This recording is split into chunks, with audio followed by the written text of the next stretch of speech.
Hello दोस्तों, स्वागत है आप सभी का हमारे यूट्यूब चैनल पे। तो जैसा कि हम लोग यहाँ पे क्वेश्चन बैंक का सीरीज़ पढ़ रहे थे, तो अभी तक हम लोगों ने क्लास 11 का बेसिकली है। तो इसमें हम लोग यहाँ पे फर्स्ट वीडियो जो है फर्स्ट चैप्टर के हिसाब से सारा हम लोग देख लिए थे। तो अब यहाँ पे हम लोग सेकेंड चैप्टर को स्टार्ट किए थे, जिसमें से फर्स्ट वीडियो हम लोगों ने देखा था जो कि की कॉन्सेप्ट का था उसको। अब यहाँ पे जो सेकेंड हमारा है, इसमें हम लोग यहाँ पे मल्टीपल चॉइस क्वेश्चन, जैसा कि आपको पता ही है MCQ वाला है सेक्शन, इसको आज हम लोग इस वीडियो में कंप्लीट करने वाले हैं। और पूरा ही वन शॉट में यहाँ पे जितना भी MCQ है सभी को हम लोग सॉल्व कर लेंगे, ठीक है। तो आप लोगों ने प्रीवियस वीडियो में बहुत ही अच्छा रिस्पांस दिया है, तो इसी तरह से बस आप लोग सपोर्ट करते रहिए। बाकी बहुत ही अच्छे तरीके से डिटेल वे में हम लोग सारा यहाँ पे इसको सॉल्व करेंगे, ठीक है। तो फर्स्ट क्वेश्चन यहाँ पे देख सकते हैं, कुछ इस तरीके से पूछा गया है कि which of the following species is iso electronic with CO। यहाँ पे कौन कौन सा स्पीसीज है जो आपके ऑप्शन में दिए गए हैं वो आइसो इलेक्ट्रॉनिक है CO के साथ, यही चीज़ पूछा गया है। तो आइसो इलेक्ट्रॉनिक आप लोग जानते ही होंगे, नाम से ही पता चल रहा है। आइसो मतलब सेम और इलेक्ट्रॉनिक मतलब इलेक्ट्रॉन, मतलब उस कंपाउंड में जो है सेम इलेक्ट्रॉनिक कॉन्फ़िगरेशन होगा, बोल सकते हैं इस तरीके से। उसका इलेक्ट्रॉन जो है वो सेम रहेगा, वो किस में रहेगा इसके हिसाब से वो चीज़ यहाँ पे पूछा गया। हिंदी में भी वही चीज़ है कि निम्नलिखित में से कौन सी प्रजाति CO के साथ सम इलेक्ट्रॉनी है, ठीक है, कुछ इस तरीके से। तो सबसे पहले क्या करना है, इस टाइप का क्वेश्चन जब भी रहे तो जो भी आपका क्वेश्चन में उसमें सबसे पहले इलेक्ट्रॉन का संख्या आपको क्या करना है, निकाल के देख लेना है। तो सबसे पहले अगर हम लोग यहाँ पे बात करें तो कुछ इस तरीके से, अगर इलेक्ट्रॉन का संख्या जैसा कि यहाँ पे मैंने लिखा भी है कि number of electron in CO molecule, ये जो हमारा CO मॉलिक्यूल है, अगर इसमें हम लोग नंबर ऑफ़ इलेक्ट्रॉन की अगर इसका बात करेंगे तो कार्बन का यहाँ पे हमारा 6 हो जाएगा और ऑक्सीजन का हमारा 8 हो जाएगा।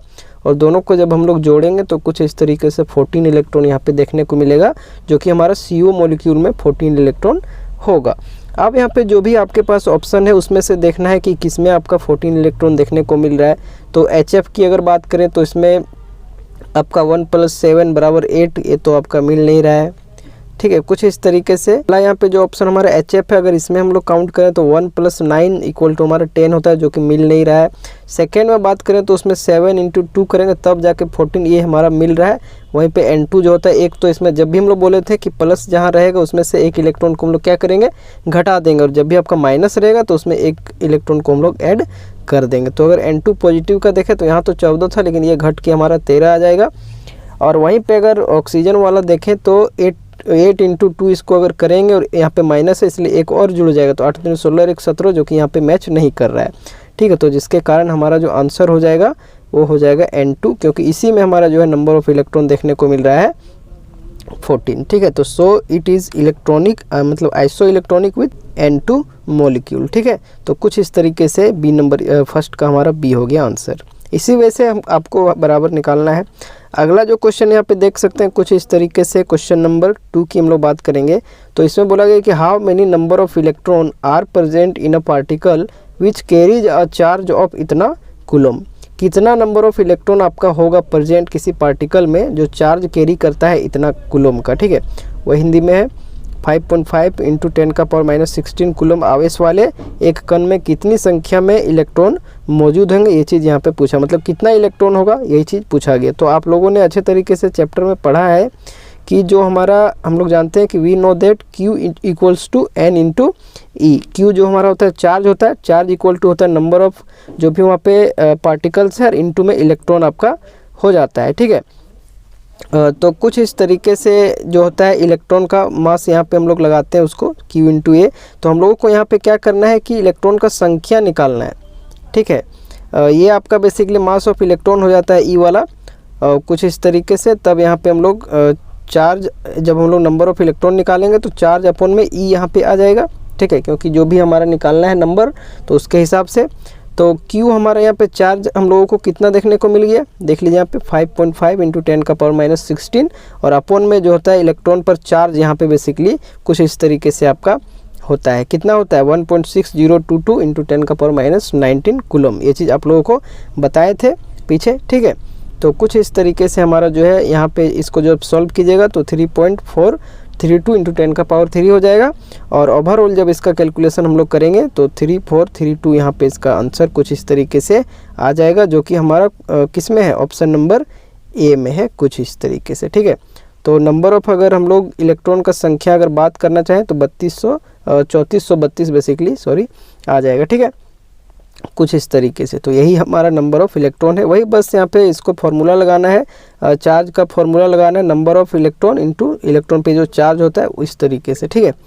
चलिए ये हमारा हो गया।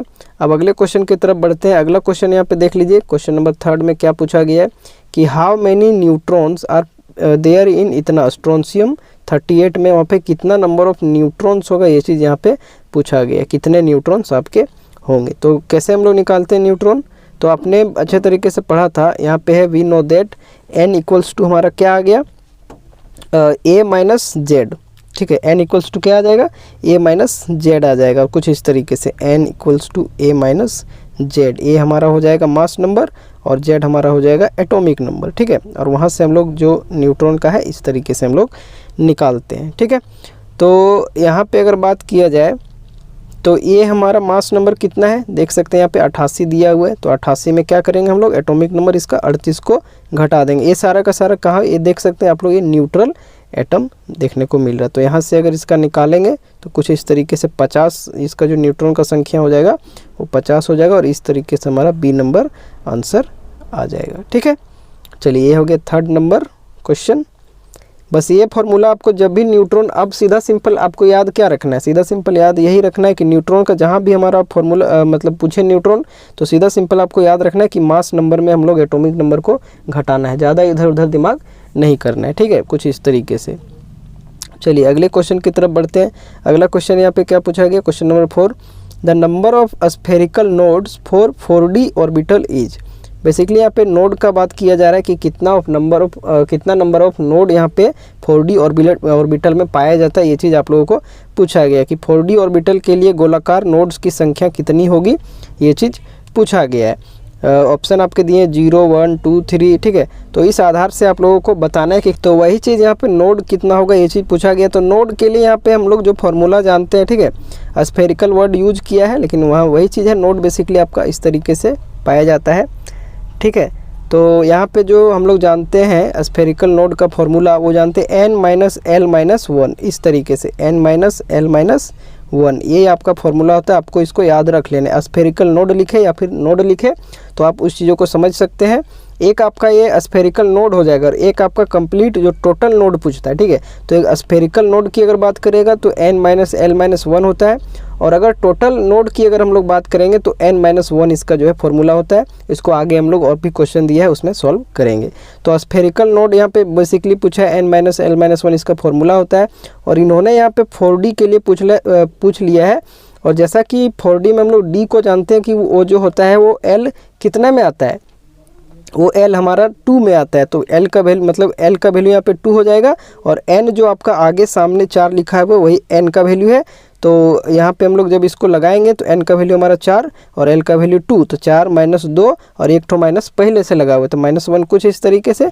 तो ओवरऑल जब इसका माइनस कीजिएगा तो 4 माइनस 3 इसको लिख सकते हैं, मतलब 4 में 3 1 हो जाएगा। तो इसलिए इसका अगर नोड का संख्या बात किया जाएगा जो आपका 4D ऑर्बिटल में, तो उसका कितना हो जाएगा 1 हो जाएगा। बस सीधा सिंपल ये आपको स्फेरिकल नोड का ये फॉर्मूला आपको याद रखना है, n माइनस l माइनस 1 यहाँ पे इसका फॉर्मूला होता है, ठीक है, इस तरीके से। बाकी आपको कुछ भी वहाँ दे दिया जा सकता है, 4s दे दिया जा सकता है, 3D दे दिया जा सकता है, 2p दे दिया जा सकता है, बस आप किसी के लिए भी निकाल सकते हो जब आपको क्या चीज़ पता रहेगा। ये चीज़ अगर आपको पता है कि स्फेरिकल नोड बराबर होता है n माइनस l माइनस 1, जहाँ पे n आपका जो है प्रिंसिपल क्वांटम नंबर, इस तरीके से भी हम लोग बोल सकते हैं। बाकी लैंग्वेज है, लैंग्वेज तो हम लोग कहीं से भी बता सकते हैं, ठीक है। l आपका एजीमुथल क्वांटम नंबर होता है, अभी हम लोग क्वांटम नंबर देखे थे वीडियो में, ठीक है, उस हिसाब से यहाँ पे हो जाता है।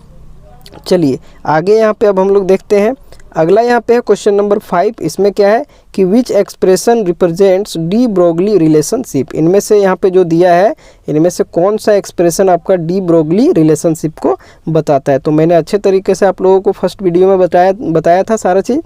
वही चीज़ है कि कौन सा अभिव्यक्ति डी ब्रोगली संबंध का प्रतिनिधित्व करता है। तो इसका डायरेक्ट हम लोग जानते हैं कि डी ब्रोगली जो रिलेशनशिप होता है वो लैम्डा इक्वल टू होता है h अपॉन में mv, या फिर mv के जगह पे इस तरीके से लैम्डा इक्वल टू होता है h अपॉन में p, और p के जगह हम लोग mv भी लिख सकते हैं। तो ये दोनों आपका सही हो जाएगा। तो कुछ इस तरीके से जहाँ भी हमारा दिया गया है तो ये दिया है हमारा ऑप्शन नंबर बी में, तो जिस कारण से ऑप्शन नंबर बी हमारा क्या हो जाएगा, इसका राइट आंसर कुछ इस तरीके से हो जाएगा। ठीक है, बस यही रिलेशन है, एच अपॉन में पी हो सकता है और पी को हम लोग एम भी लिखते हैं, तो एच अपॉन में एम भी हो जाएगा।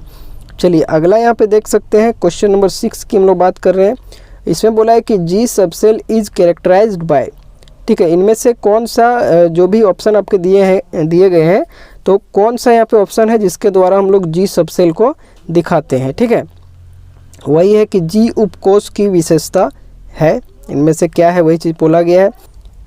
n बराबर 5 होगा, l बराबर 4 होगा, m बराबर 3, l बराबर 5, इनमें से कौन सा जो जी सबसेल को दिखाएगा, तो ये चीज़ हम लोग पढ़े थे, सबसेल को कौन दिखाता है। ठीक है, तो चलिए यहाँ पे देख लीजिए, कुछ इस तरीके से आपको इससे बाहर आपका नहीं दिया जाएगा, इसको आप लोग रखिएगा याद।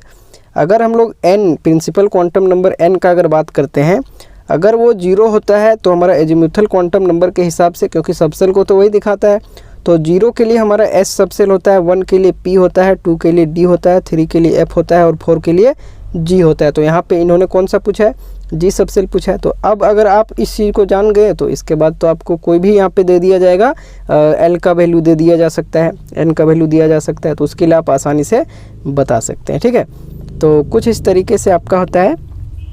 अब यहाँ पे हम लोग बात करेंगे, अगर इसका आंसर का बात करेंगे तो कौन सा हो जाएगा, L का वैल्यू बेसिकली आपका यहाँ पे 4 वाला हो जाएगा। ठीक है, इस तरीके से आपको यहाँ पे दिखाना है, ये बेसिकली N नहीं जाएगा, यहाँ पे ये L का, ये सारा का सारा आपका L का वैल्यू है। ठीक है, कुछ इस तरीके से L का वैल्यू अगर 0 होगा तो ये S हो जाएगा, अगर 1 हो जाएगा तो ये P, अगर 2 हो जाएगा तो D, और 3 होगा तो F, 4 होगा तो G। तो इसके लिए यहाँ पे जो इसका आंसर हो जाएगा वो कुछ इस तरीके से ऑप्शन नंबर C आपका आंसर हो जाएगा। ठीक है, कुछ इस तरीके से आपका आ जाएगा। चलिए अब यहाँ पे हम लोग अगले क्वेश्चन की तरफ बढ़ते हैं। तो अगला क्वेश्चन यहाँ पे देख लीजिए, कुछ इस तरीके से क्वेश्चन नंबर 7 यहाँ पे पूछा गया है कि which of the following atoms और एटम या फिर ion have identical ground state configuration, मतलब इनमें से कौन सा एटम या फिर जो भी आयन यहाँ पे दिया गया है उनमें से पहचानना है आपको कि ग्राउंड स्टेट कॉन्फ़िगरेशन आइडेंटिकल किसका किसका है, मतलब दोनों का यहाँ पे ग्राउंड स्टेट कॉन्फ़िगरेशन सेम होगा, तो किसके लिए होगा ये चीज़ यहाँ पे पूछा गया। निम्नलिखित में से किस परमाणु या परमाणु आयन का मूल अवस्था विन्यास समान है, ये चीज़ यहाँ पे पूछा गया। तो हम लोग क्या जानते हैं कि एटम्स और ions which are isoelectronic having same electronic configuration, जो भी एटम या फिर आयन अगर आपस में आइसो इलेक्ट्रॉनिक है, जो फर्स्ट क्वेश्चन हम लोग देखे थे अभी शुरू वाला, तो अगर वैसा रहता है तब जाके हम लोगों का जो इलेक्ट्रॉनिक कन्फिग्रेशन है वो आइडेंटिकल मतलब सेम देखने को मिल जाता है। तो अगर इनमें से अगर हम लोग बात करेंगे तो अगर किसी का भी आप यहाँ पे देख लीजिए, सारा ऑप्शन अगर आप एक एक करके चेक कीजिएगा, तो अगर यहाँ पे बात करें लिथियम प्लस और हीलियम प्लस का, तो लिथियम प्लस का अगर बात किया जाए तो लिथियम का तो 3 होता है, उसमें से 1 घट गया तो 2 हो गया। हीलियम का होता ही 2 है लेकिन उसमें भी 1 घट गया तो इसका 1 हो गया, तो ये दोनों तो कट गया, दोनों सेम देखने को नहीं मिल रहा है। अगर यहाँ पे क्लोरीन और आर्गन का यहाँ पे हम लोग बात करेंगे तो एक तो क्लोरीन हमारा माइनस में है, मतलब वहाँ पे अगर देखें उसका तो 18 वहाँ पे देखने को मिलेगा, क्योंकि क्लोरीन का 17 होता है एटॉमिक नंबर, और इलेक्ट्रॉन का बात सीधा सिंपल हम लोग करेंगे तो क्लोरीन का होता है 17 और 1 इलेक्ट्रॉन और बढ़ जा रहा है, तो हमारा कितना हो गया 18। वहीं पे आर्गन का हम लोग क्या जानते हैं, आर्गन का तो हम लोग बेसिकली 18 जानते ही हैं। ठीक है, तो कुछ इस तरीके से इसमें हम लोग देख रहे हैं कि ये हो सकता है। अब आगे अगर सोडियम और पोटेशियम का बात किया जाए तो ये दोनों तो डिफरेंट है, तो ये भी तो होगा नहीं। अब F प्लस और नियॉन इसका अगर बात किया जाए तो इसमें तो देखिए 9 था लेकिन और कम हो जा रहा है, 8 हो जा रहा है, इसमें तो 10 और, तो ये होगा नहीं। मतलब अगर सीधा सिंपल बात है कि अगर सेम आइसो इलेक्ट्रॉनिक अगर हम लोग देखें तो ये क्लोरीन माइनस और आर्गन यहाँ पे हम लोग को देखने को मिल रहा है, जिसके कारण बी नंबर हमारा यहाँ पे राइट आंसर। मतलब सभी में जब भी आपका इस तरीके का पूछे आपका इलेक्ट्रॉनिक कॉन्फ़िगरेशन को डिफाइन करने मतलब उसका पहचान करने बोले कि इनमें से कौन सा जो होगा आइडेंटिकल होगा, तो आइडेंटिकल तभी होगा जब वो क्या होगा आपस में आइसो इलेक्ट्रॉनिक, मतलब दोनों का जो भी यहाँ पे दिया रहे, ऐसा नहीं कि 2 ही ऑप्शन कभी कभी आपका इनमें से दे दिया जा सकता है और 4-5 को दे दिया जा सकता है कि कौन कौन सा है, ऑप्शन बना के दे दिया जा सकता है, तो ऐसे भी क्वेश्चन आ सकता है। तो सब में क्या करना है कि नंबर ऑफ इलेक्ट्रॉन को आपको देख लेना है कि किसमें बराबर मिल रहा है, तभी आप उसका आंसर को अच्छे तरीके से कर पाओगे। इसलिए यहाँ पे हम लिखे थे कि एटम और ion which are isoelectronic having electronic configuration क्या होगा आइडेंटिकल, मतलब सेम, मतलब आइसो इलेक्ट्रॉनिक होगा तभी वो चीज़ होगा। चलिए क्वेश्चन नंबर 8 की तरफ बढ़ते हैं। क्वेश्चन नंबर 8 में क्या पूछा गया है, ये सब पूछा गया है कि what will be the wave number of yellow radiation having wavelength 240 nanometre. इनमें से जो ऑप्शन आपका दिया गया है वो वेव नंबर का यहाँ पे बेसिकली वैल्यू पूछा गया है येलो रेडिएशन के लिए, जिसका वेवलेंथ का वैल्यू आपका दिया है 240 नैनोमीटर। 240 नैनोमीटर तरंगदैर्घ्य वाले पीले विकिरण की तरंग संख्या क्या होगी, ये चीज़ यहाँ पे पूछा गया। तो कैसे इसको कैलकुलेट करेंगे, तो वेव नंबर मैंने बताया था जिसको न्यू बार से हम लोग डिनोट करते हैं, ठीक है, तरंग संख्या। तो ये चीज़ जो होता है 1 में लैम्डा भी इसको हम लोग बोलते हैं। अब यहाँ पे जो भी लैम्डा का मेरा यहाँ पे वैल्यू है, जैसे कि 240 नैनोमीटर है तो 1 लैम्डा है, तो 1 में क्या करेंगे 240 नैनोमीटर। लेकिन हमारा यहाँ पे इसको क्या किया हम लोग मीटर में चेंज कर लिए, ठीक है, मीटर में क्या किया है इसको चेंज किया। तो मीटर में हम लोग कैसे चेंज करेंगे, तो 1 नैनोमीटर बराबर हमारा कितना होता है 10⁻⁹ मीटर होता है। तो 240 गुना 10⁻⁹ मीटर यहाँ पे हम लोग कर दिए। और इसका जब आप लोग अच्छे तरीके से सॉल्व कीजिएगा तो कुछ इस तरीके से आपका 4.16 इंटू 10⁻⁶ पर मीटर यहाँ पे इसका जो है आंसर आपका आ जाएगा, ठीक है, कुछ इस तरीके से। तो यहाँ पे ऑप्शन हमारा कौन सा हो गया, ऑप्शन नंबर बी जो है इसका राइट आंसर हो गया, कुछ इस तरीके से। तो क्या हम लोगों को यहाँ पे कैसे हम लोग बनाए इस चीज़ को, तो वेव नंबर यहाँ पे बेसिकली पूछा था वो होता है 1 में लैम्डा, और लैम्डा हमारा 240 नैनोमीटर में दिया, तो उसको हम लोग क्या किया मीटर में यहाँ पे बेसिकली चेंज कर लिए, ठीक है। ये चीज़ आप लोग को पता चल ही रहा होगा। तो 1 में लैम्डा किए, इतना किए, इसका वैल्यू यहाँ पे आ गया। और हम लोग जानते हैं कि 1 नैनोमीटर होता है 10⁻⁹ मीटर। उस तरीके से उसका कन्वर्जन करके, यूनिट कन्वर्जन थोड़ा बहुत आपको न्यूमेरिकल में ज़रूरत पड़ेगा, क्योंकि उससे आपका ईजी हो जाएगा, आप आसानी से कहीं भी आपका किसी तरीके का दिक्कत नहीं होगा, ठीक है। चलिए अब क्वेश्चन नंबर 9 की तरफ बढ़ते हैं। क्वेश्चन नंबर 9 में बेसिकली यहाँ पे क्या पूछा गया है, इससे पूछा गया है कि what will be the energy of 1 photon, ठीक है, 1 फोटोन का एनर्जी क्या होगा of radiation whose frequency is इतना, जिसका फ्रीक्वेंसी यहाँ पे इतना दिया है 5 × 10⁻14 हर्ट्ज। तो वही चीज़ है, विकिरण के एक फोटोन की ऊर्जा क्या होगी जिसकी आवृत्ति इतना यहाँ पे हर्ट्ज में दिया है। तो कैसे हम लोग निकालेंगे एनर्जी, तो जैसा कि यहाँ पे फ्रीक्वेंसी दिया है और हम लोग को एनर्जी पूछा है, तो हम लोग एक फॉर्मूला पढ़े हैं, we know that E = h nu. E = हम लोग ये फॉर्मूला पढ़े थे h न्यू, और h का वैल्यू हमारा प्लैंक्स कांस्टेंट होता है, कितना होता है 6.626 इंटू 10⁻34 जूल सेकेंड में होता है। ये चीज़ हमारा हो जाता है प्लैंक्स कांस्टेंट का वैल्यू। न्यू यहाँ पे जो हमारा फ्रीक्वेंसी है वो यहाँ पे दिया है इतना हर्ट्ज, ठीक है, हर्ट्ज लिखा है या फिर पर सेकेंड, हर्ट्ज को हम लोग पर सेकेंड भी बोलते हैं। तो कुछ इस तरीके से 5 × 10⁻14 पर सेकेंड, यहाँ पे पर सेकेंड से सेकेंड यहाँ पे कट गया, और कुछ इस तरीके से जब हम लोग निकालें तो 3.313 गुना में 10⁻⁻19 यहाँ पे जूल इसका आ जाएगा राइट आंसर, कुछ इस तरीके से। मतलब सीधा सिंपल E = h न्यू वाला फॉर्मूला लगाना है। आप यहाँ पे जो भी स्टेटमेंट है उसको देख के भी आप आसानी से पता कर सकते हैं कि यहाँ पे हम लोगों को एनर्जी पूछा था और यहाँ पे फ्रीक्वेंसी न्यू दिया था, ठीक है। तो E और न्यू वाला हम लोग कहाँ पे देखे थे, तो E = h न्यू में हम लोग देखे थे। तो जिस कारण से ही इसका अगर आंसर की हम लोग बात करेंगे तो 3.313 आगे भी है, इसको 3.3 तक ही रखा गया, तो इसका यहाँ पे बी नंबर राइट आंसर आपका हो जाएगा, ठीक है। चलिए क्वेश्चन नंबर 10 की तरफ बढ़ते हैं। क्वेश्चन नंबर 10 में क्या पूछा गया है कि the energy of a photon given as इतना जूल पर एटम, ई का वैल्यू हम लोग को दिया है energy, the wavelength of a photon is, ठीक है। ये बेसिकली 14 आपका मिसप्रिंट है, उसको नहीं ध्यान दीजिए। तो यहाँ पे कुछ इस तरीके से वेवलेंथ पूछा, मतलब लैम्डा पूछा है। अब यहाँ पे ई और लैम्डा के बीच वाला जो रिलेशन है उससे हम लोग फॉर्मूला लगाएंगे, ठीक है, कि कहाँ से ये चीज़ आया था। तो वही हिंदी में भी है कि एक फोटोन की ऊर्जा इतना है जूल प्रति परमाणु। तो उस फोटोन का हम लोगों को तरंगदैर्घ्य यहाँ पे निकालना है, ठीक है। तो कैसे निकलेगा, तो यहाँ पे हम लोग फार्मूला, यहाँ पे फिर बस फार्मूला का ही सारा बात है। वी नो दैट, ये जो हमारा फार्मूला होता है E = होता है hc में लैम्डा, लेकिन हम लोग को यहाँ पे लैम्डा पूछा है, तो लैम्डा बराबर इसलिए अगर लिखेंगे तो hc में E, h का वैल्यू अभी आप लोगों को बताएं, c का वैल्यू जो होता है स्पीड ऑफ लाइट, ये चीज़ आप लोग जानते हैं 3 × 10⁸ मीटर पर सेकेंड, कुछ इस तरीके से। और एनर्जी का वैल्यू यहाँ पे हमको दिया गया है क्वेश्चन में, तो उसको हम लोगों ने लिख दिया है। ओवरऑल जब आप इसको कैलकुलेट कीजिएगा तो आपका आ जाएगा 6.56 इंटू 10⁻⁻7 मीटर, ठीक है। अब यहाँ पे क्या है कि हमारा जो आंसर है वो हमको, ये तो हमें मीटर में मिला, लेकिन यहाँ पे आंसर सब यहाँ पे देख लीजिए नैनोमीटर में दिया है, तो इसलिए फिर वही हम लोग अपना रिलेशन लगाएंगे।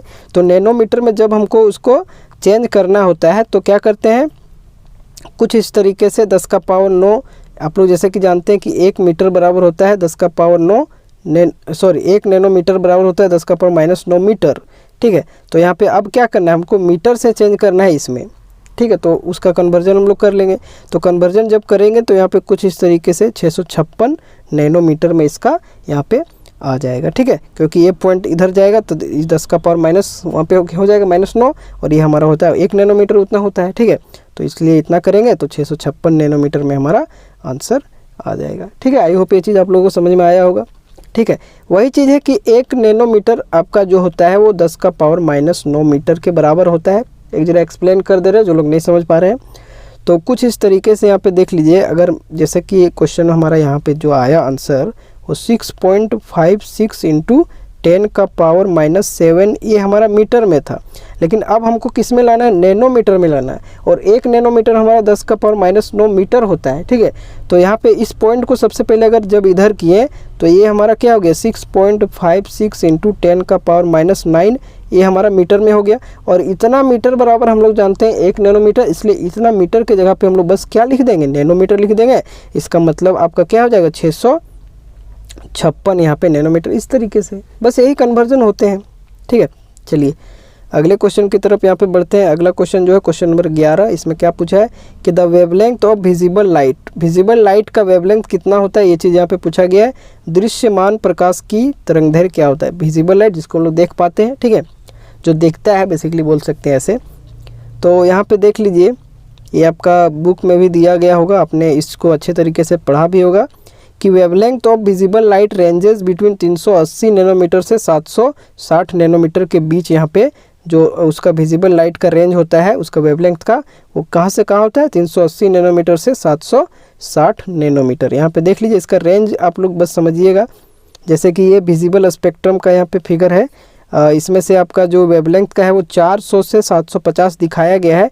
तो 400 से स्टार्ट होता है 750 तक, वो कुछ इस तरीके से जाता है। ठीक है, अप्रोक्स में यहाँ पे दिखाया गया, लेकिन अगर हम लोग बात करें तो कुछ इस तरीके से 380 नैनोमीटर से 760 नैनोमीटर बोल सकते हैं।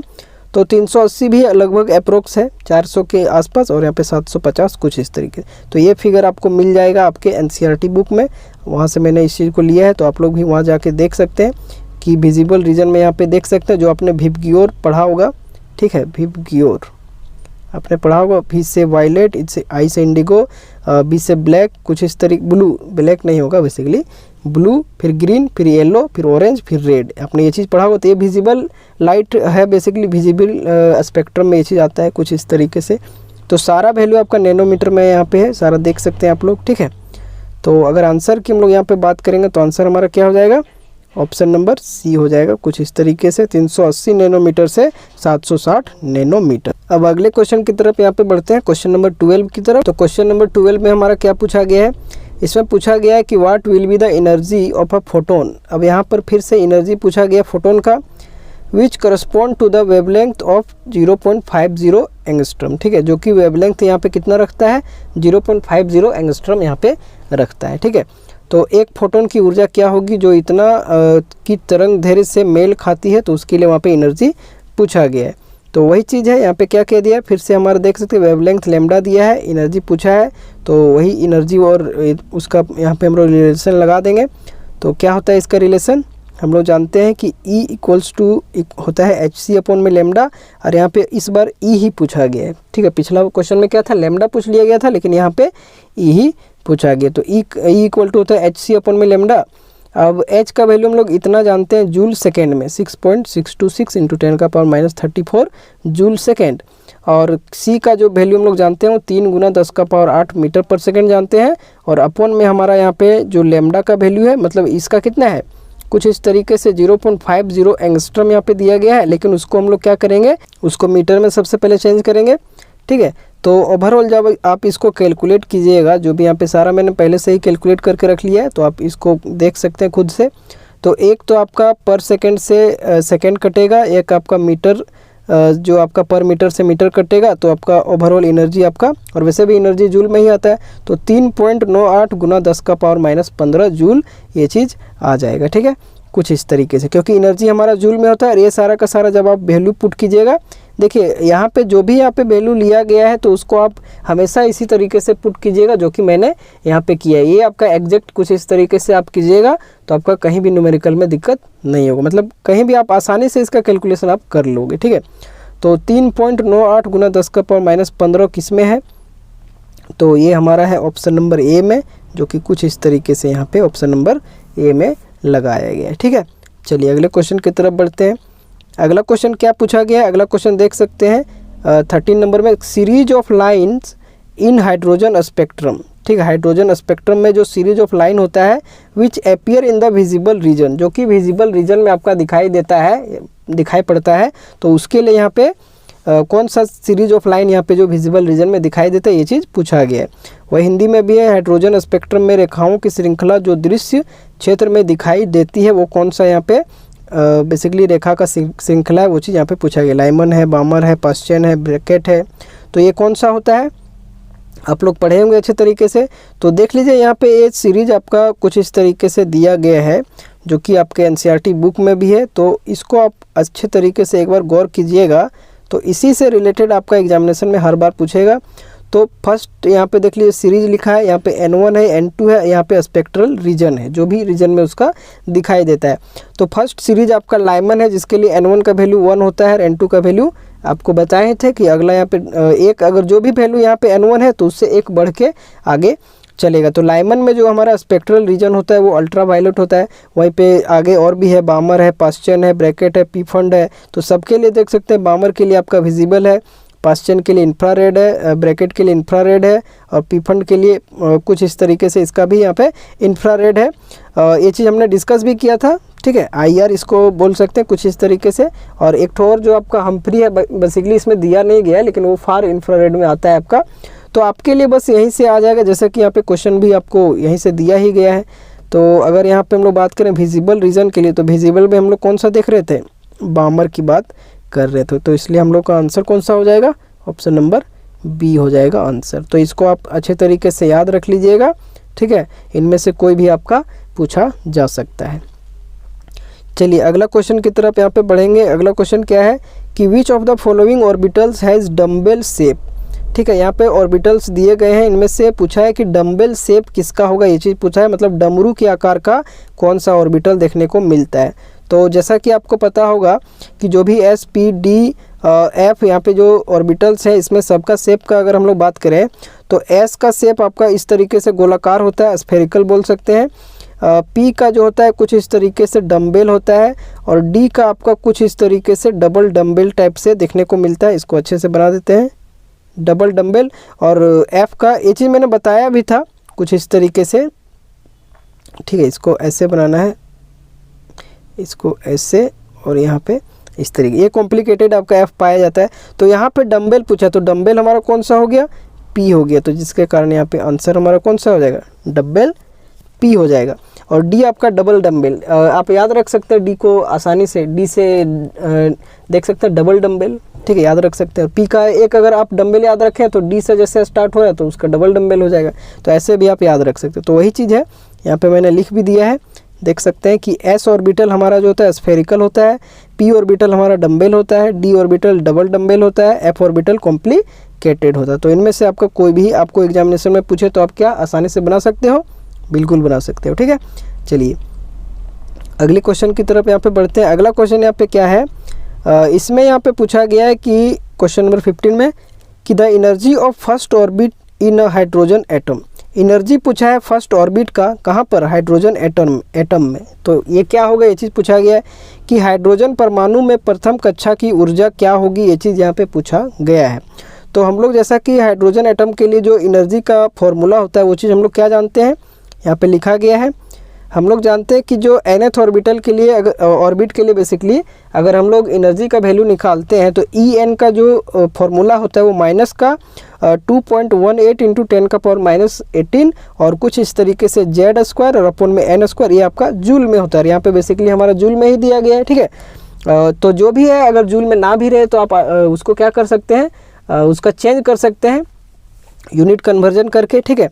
तो बेसिकली यहाँ तो हमारा जूल में ही पूछा गया, इसलिए इसको ज़्यादा हम लोग हेर फेर इधर नहीं करते हैं और इसमें जस्ट हम लोग बस यहाँ पे वैल्यू पुट करते हैं। और यहाँ पे प्रथम कक्षा के लिए ही पूछा था, मतलब n का वैल्यू 1 के लिए पूछा था, तो जहाँ पर भी हमारा n है वहाँ पे क्या हो जाएगा 1 हो जाएगा।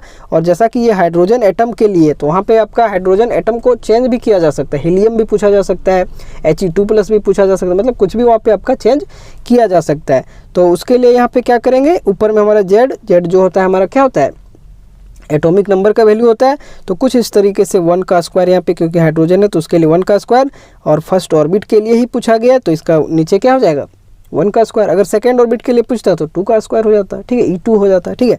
तो इस तरीके से जब हम लोग देखें तो ये पूरा का वैल्यू तो हमारा 1 ही रहेगा, 1/1 क्या हो जाएगा 1 ही रहेगा। तो इसका यहाँ पे -2.18 × 10⁻18 और कुछ इस तरीके से आपका जूल में आ गया। तो जिसके कारण हमारा आंसर जो है कौन सा हो जाएगा, ऑप्शन नंबर बी यहाँ पे राइट आंसर हो जाएगा, ठीक है। इस तरीके से बस ये फॉर्मूला आपको याद रखना है, ज़्यादा दिक्कत नहीं है, बस फॉर्मूला आप अगर अच्छे तरीके से याद कर लिए, कॉन्सेप्ट को समझ गए तो आप आसानी से क्वेश्चन को कर दोगे, ठीक है। और इसी टाइप के क्वेश्चन आपके एग्जामिनेशन में हूबहू देखने को मिलेंगे, तो इसके लिए आप लोग घबराने की ज़रूरत नहीं है। सारा आप लोग अच्छे तरीके से देख रहे हो, बस उसको ईमानदारी से अच्छे तरीके से देखिएगा और खुद से एक बार प्रैक्टिस करने की कोशिश कीजिएगा। और जितना भी फॉर्मूला वगैरह मैं जहाँ पे हाईलाइट कर देता हूँ उसको आप कहीं भी एक कॉपी में नोट कर लीजिएगा, ताकि आपको अच्छे तरीके से ऊपर में चैप्टर का नाम लिख लेना है, उसके बाद जो फॉर्मूला है उसमें उसको आपको नोट करते जाना है, ठीक है, ताकि आप आसानी से जितना भी फॉर्मूला है एक साथ आपका बन जाएगा। और कोशिश करूंगा मैं अगर इस सीरीज़ को अगर अच्छे तरीके से आपके एग्जामिनेशन से पहले ख़त्म कर पाया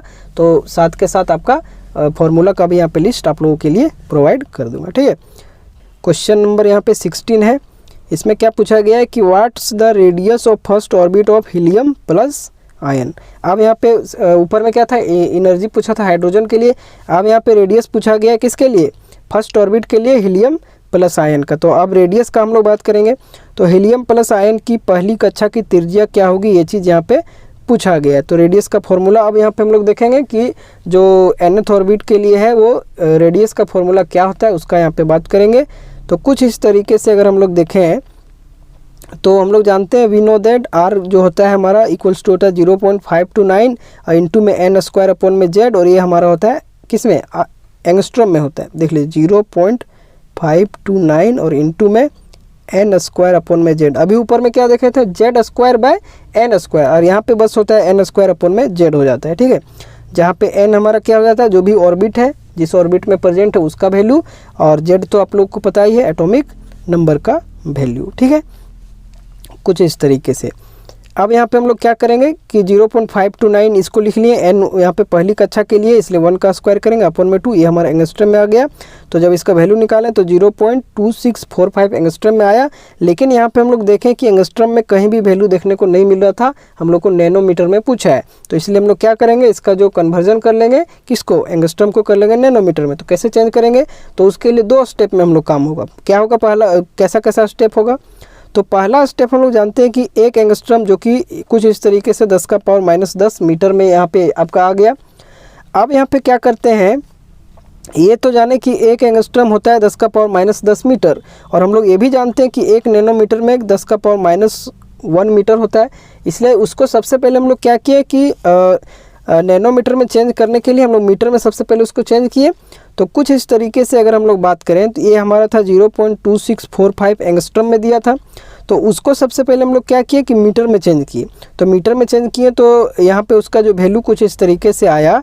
तो उसको हम लोग यहाँ पे जब निकालें तो हमारा लास्ट का वैल्यू जो नैनोमीटर में आया वो क्या आ गया, 0.02645 नैनोमीटर, ठीक है। इस तरीके से यहाँ पे कन्वर्जन करके हम लोग पे देख सकते हैं कुछ मिसप्रिंट यहाँ पे बेसिकली हुआ है।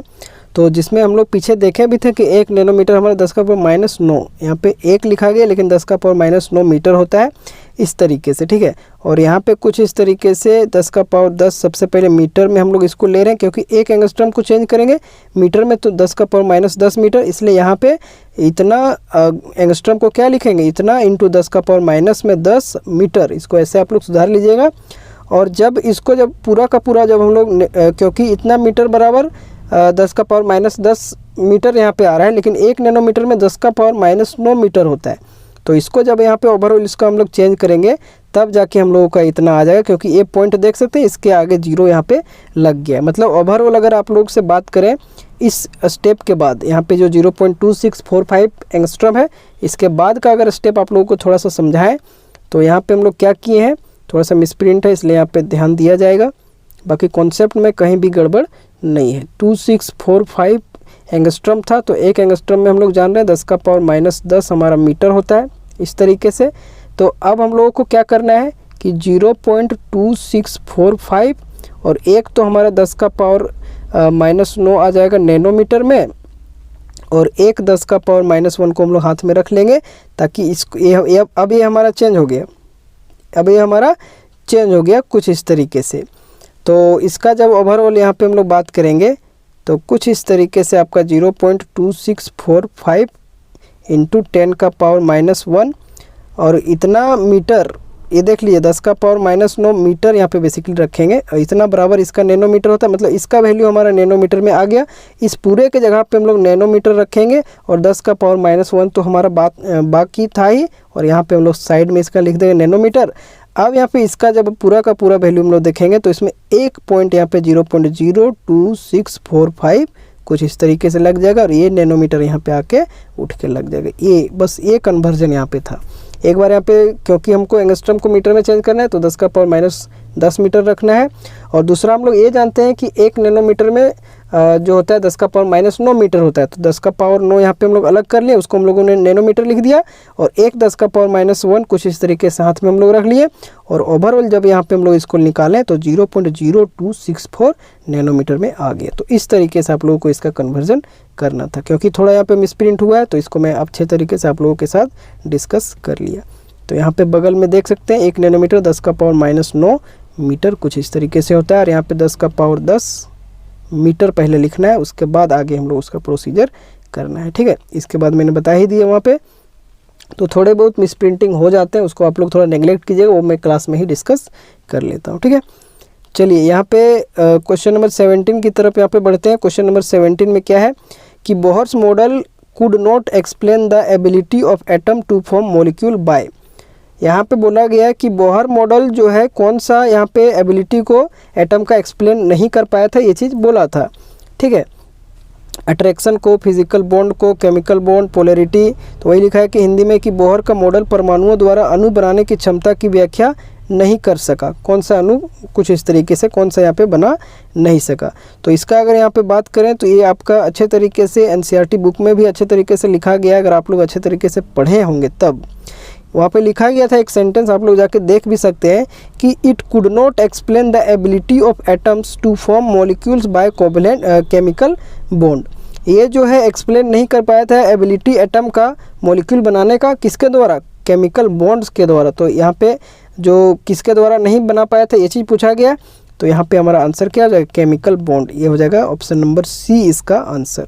तो यहाँ पे आप लोगों को साथ ही साथ दिखा दिए हैं वो लैंग्वेज, ये पूरा का पूरा लैंग्वेज जो आपके एनसीईआरटी में दिया गया है, इसको आप लोग एक बार जाके पढ़िएगा ज़रूर। ठीक है, वहीं से आपका ये चीज़ दिया गया है। अब यहाँ पे क्वेश्चन नंबर 18 की तरफ बढ़ते हैं। क्वेश्चन नंबर 18 में क्या है, इसमें पूछा गया है कि who found out about dual nature behaviour of a matter. Dual nature जो होता है, डुअल बिहेवियर या नेचर बोल सकते हैं मैटर का, वो किसके द्वारा यहाँ पे फाउंड किया गया था। किस पदार्थ के दोहरे व्यवहार के बारे में किसने, किसी पदार्थ के दोहरे व्यवहार के बारे में किसने पता लगाया था, ये चीज़ यहाँ पे पूछा गया है। तो डी ब्रोगली है, रदरफोर्ड है, बोहर है, थॉमसन है, इनमें से कौन से हैं जो कि यहाँ पे डुअल नेचर का जो मैटर का है उसके बारे में बताया था, वो कौन है।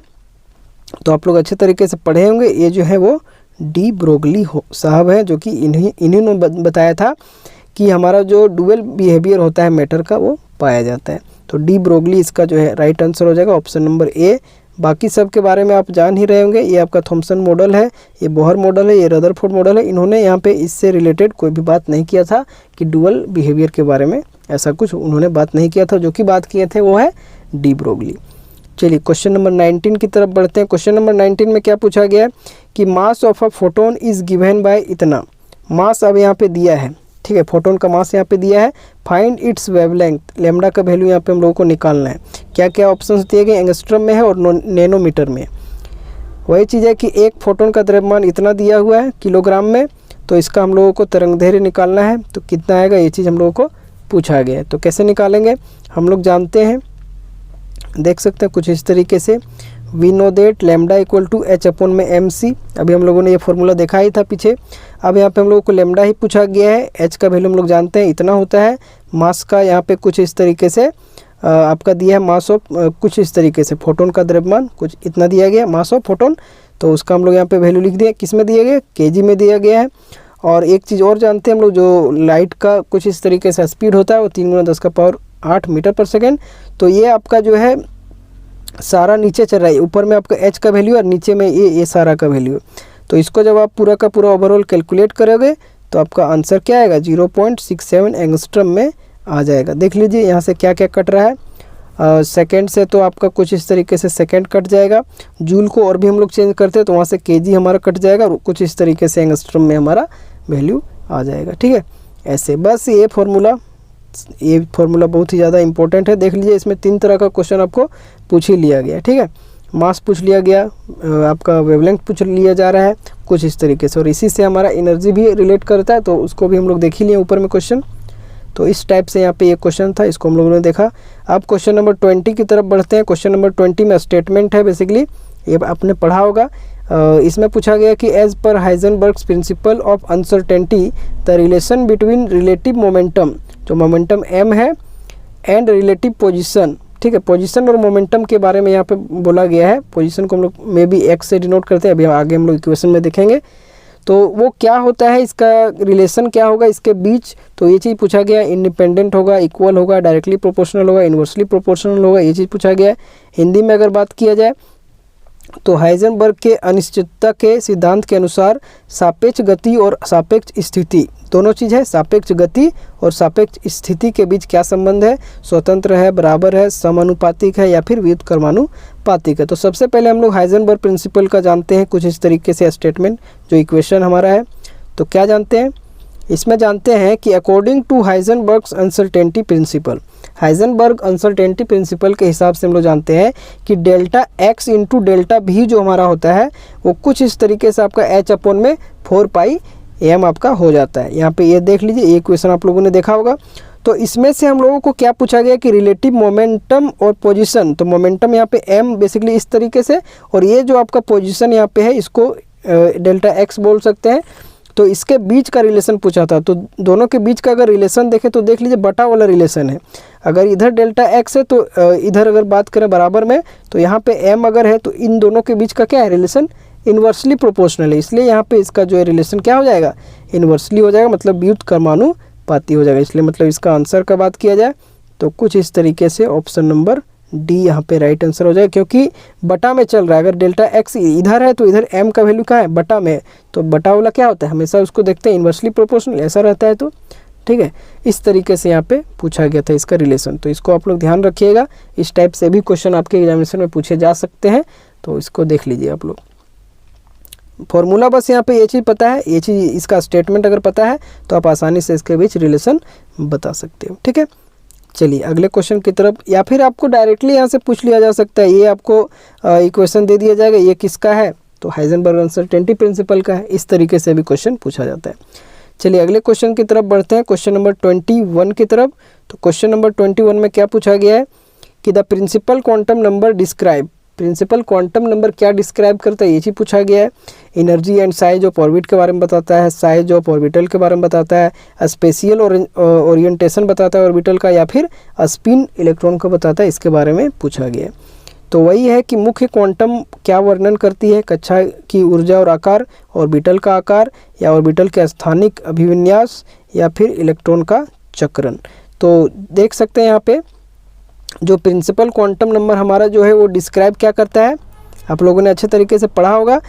देख लीजिए यहाँ पे लिखे हैं कि द प्रिंसिपल क्वांटम नंबर, जिसको n से सूचित करते हैं, डिनोट करते हैं, determines the size and to large extent to the energy of the orbital. मतलब ये साइज को यहाँ पे हम लोगों को डिटरमाइन करता है और लार्ज एक्सटेंट जो भी एनर्जी ऑर्बिटल का है उसके बारे में बताता है। तो साइज और यहाँ पे एनर्जी का जहाँ पे हमारा ऑप्शन मिल जाएगा वही हमारा राइट आंसर हो जाएगा। तो ये स्टेटमेंट बेस्ड है, अगर आपको अच्छे तरीके से इन सभी का याद रहेगा तो आप आसानी से इसको कर लीजिएगा। ठीक है, तो एनर्जी और साइज ऑफ ऑर्बिट के बारे में यहाँ पे बताता है। कौन बताता है, प्रिंसिपल क्वांटम नंबर n।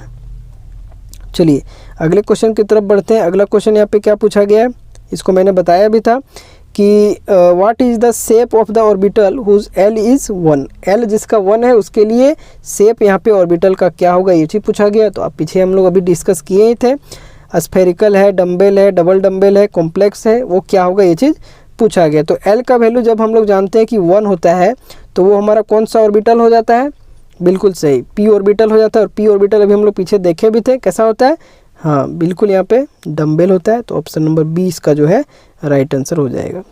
कुछ इस तरीके से डम्बल मतलब डमरू के आकार का। तो वही लिखे हैं कि we know that if value of L equal to 1 it is P orbital and its shape is dumbbell. ठीक है, और डी का क्या होता है, डबल डम्बल। चलिए ये चीज़ हो गया। क्वेश्चन नंबर 23 की तरफ अब हम लोग बढ़ते हैं। अब यहाँ पे देखिए टोटल नंबर ऑफ नोड जो मैंने ऊपर बताया था वो यहाँ पे क्वेश्चन देखने को मिल रहा है कि total number of node for 3D orbital. अभी तक हम लोग जो नोड वाला देखे थे एक क्वेश्चन उसमें था स्फेरिकल नोड। अब यहाँ पे क्या है कि टोटल नंबर ऑफ नोड के बारे में पूछा गया 3D ऑर्बिटल के लिए। तो 3 होगा, 2 होगा, 1 होगा, 0 होगा, क्या होगा ये चीज़ अभी हम लोग कैलकुलेट कर लेंगे। तो 3D ऑर्बिटल के लिए नोडों की कुल संख्या कितनी होगी ये चीज़ यहाँ पे पूछा गया है। तो मैंने अभी बताया था कि टोटल नोड के लिए अगर फॉर्मूला हम लोग जाने तो टोटल नोड के लिए जो हमारा फॉर्मूला हो जाता है वो n-1 हो जाता है। अगर सिंपल अगर आपको लिखा जाए, सिंपल अगर नोड लिखा जाए या फिर स्फेरिकल नोड लिखा जाए तो उसके लिए फॉर्मूला हम लोग क्या देखे थे, n-l-1।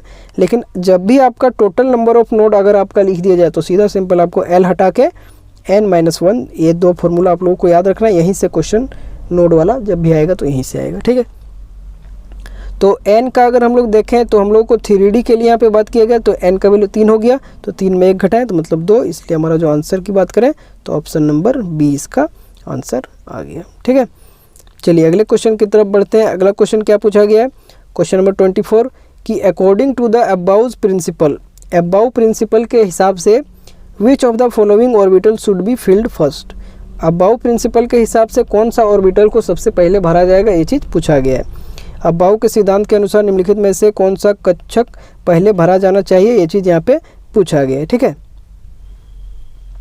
तो आपने ये जो है फिगर अच्छे तरीके से पढ़ा होगा, आपको एक बार दिखा देते हैं, बुक में भी दिखा हुआ। लेकिन इसमें अगर सबसे पहले हम लोग बात करें तो अबाउ प्रिंसिपल का जो फिलिंग ऑर्डर है तो वो ये इस फिगर के हिसाब से हमारा चलता है। तो ये फिगर को एक बार हम लोग समझते हैं।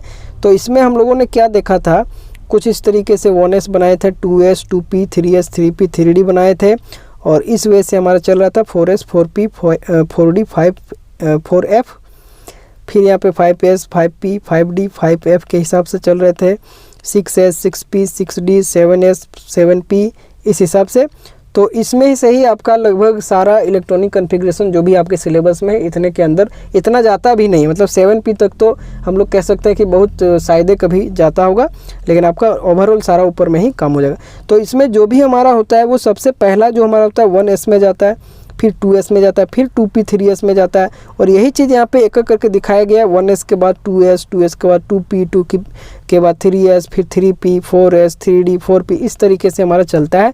तो ओवरऑल अगर यहाँ पे बात करें एनर्जी फिलिंग, इलेक्ट्रॉन फिलिंग का ऑर्डर अगर बात करें तो 1s जाता है, 2s, 2p, 3s, 3p, 4s, 3d, 4p, 5s, 4d, 5p, 4f, 5d, 6p और 7s जाता है। लेकिन यहाँ पे क्वेश्चन हमारा पूछा है कि अफबाऊ प्रिंसिपल, और ये जो रूल हमारा है वो बेसिकली कहाँ से आया है, अफबाऊ प्रिंसिपल के हिसाब से ये चीज़ हमारा आया है। तो इसमें बोला है कि कौन सा कक्षा पहले भरा जाना चाहिए। तो जो भी आपके ऑप्शन में, अब यहाँ पे हम लोग ये चीज़ जान गए, ये ऑर्डर हमारा है। तो जो भी ऑप्शन में है तो 3, यहाँ पे 3 कुछ वैसा तो होता है नहीं, इसको हम लोग काट देते हैं।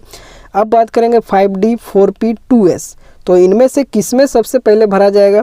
तो इस ऑर्डर में आप लोग देख लीजिए कि 5d कहाँ है, 4p कहाँ है, 2s कहाँ है, इस हिसाब से हो जाएगा। तो सबसे पहले ही हम लोग यहाँ पे देख लेंगे कि 2s हमारा पहले है, तब जाके हमारा 4p है और फिर लास्ट में हमारा 5d यहाँ पे चला जाता है। इसलिए हम लोग आंसर हम लोग का क्या हो जाएगा, 2s हो जाएगा, क्योंकि क्वेश्चन में यही पूछा है कि कौन सा पहले भरा जाएगा।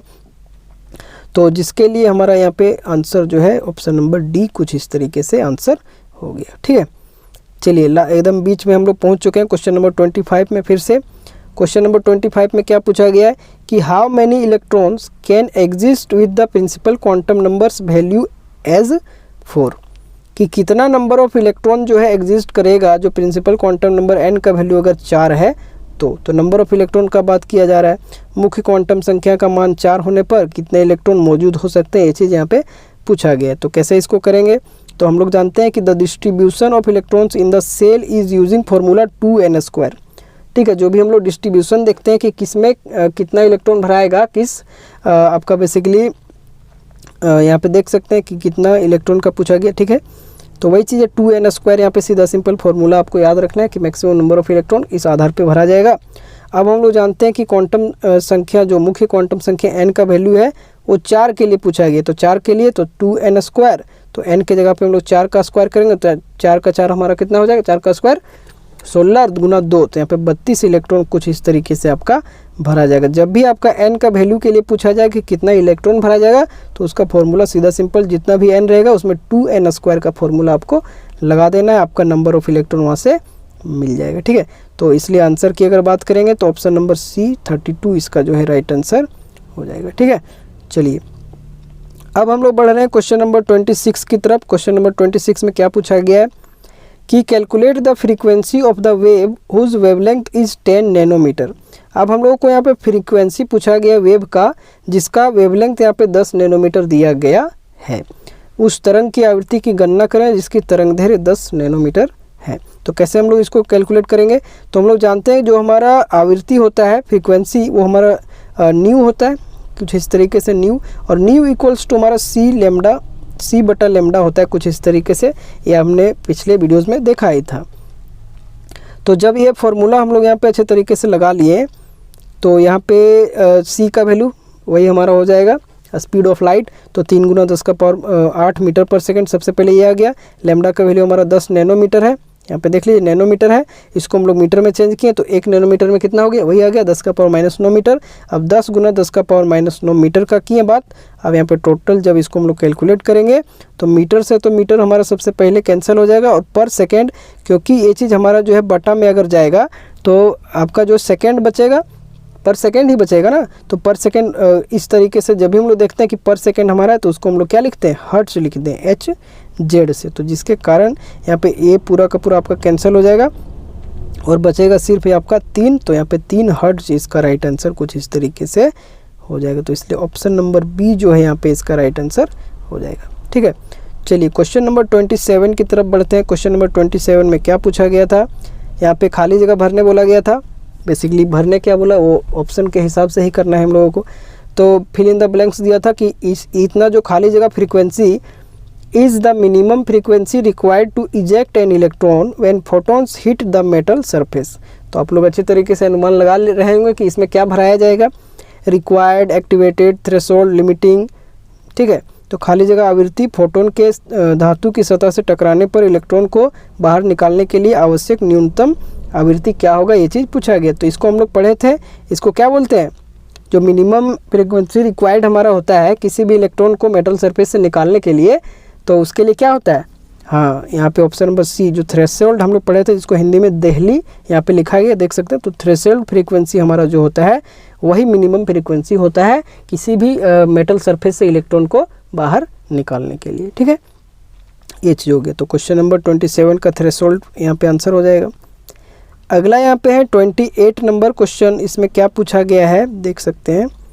इसमें पूछा गया है कि when an electron jumps from third orbit to second orbit, जब एक इलेक्ट्रॉन जंप करता है कहाँ से, थर्ड ऑर्बिट से सेकेंड ऑर्बिट में, मतलब हायर से लोअर की तरफ जा रहा है, which series of spectral lines are obtained.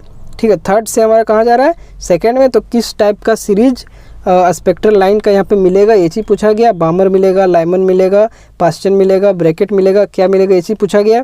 वही चीज़ हिंदी में भी है कि जब एक इलेक्ट्रॉन तीसरी कक्षा से दूसरी कक्षा में छलांग लगाता है तो वर्णक्रमीय रेखाओं की कौन सी श्रृंखला प्राप्त होगी, लाइमन होगी, बामर होगी, पास्चन होगी या फिर ब्रैकेट होगी, ये चीज़ यहाँ पे पूछा गया है। तो इसका अगर हम लोग यहाँ पे बात करें तो सीधा सिंपल आपको ये चीज़ पता ही होगा, रिलेशन इसका बामर यहाँ पे बेसिकली हो जाता है। यहाँ पे आप लोग ऊपर में देख सकते हैं, यहाँ पे फिगर आपको दिखाया जा रहा है किस तरीके से लाइमन आ रहा है, बामर आ रहा है, पास्चन आ रहा है।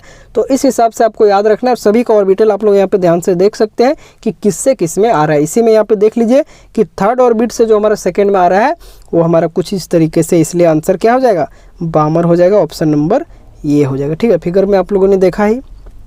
चलिए अगले क्वेश्चन की तरफ यहाँ पे हम लोग बढ़ते हैं। सबसे पहले पेन चेंज कर लेते हैं। अगला क्वेश्चन हम लोग चलते हैं क्वेश्चन नंबर 29 में। तो बहुत ही मज़ेदार क्वेश्चन है, इसको आप लोग ध्यान से देखिए। क्वेश्चन नंबर 29 में क्या पूछा गया है कि which of the following models are not the same as Thomson model of atom. इनमें से कौन सा मॉडल जो है वो थॉमसन मॉडल के जैसा सेम नहीं है, इसी यहाँ पे बेसिकली पूछा गया है। निम्नलिखित में से कौन सा मॉडल परमाणु के थॉमसन मॉडल के समान नहीं है। Plum pudding model, watermelon model, resin pudding model, nuclear model.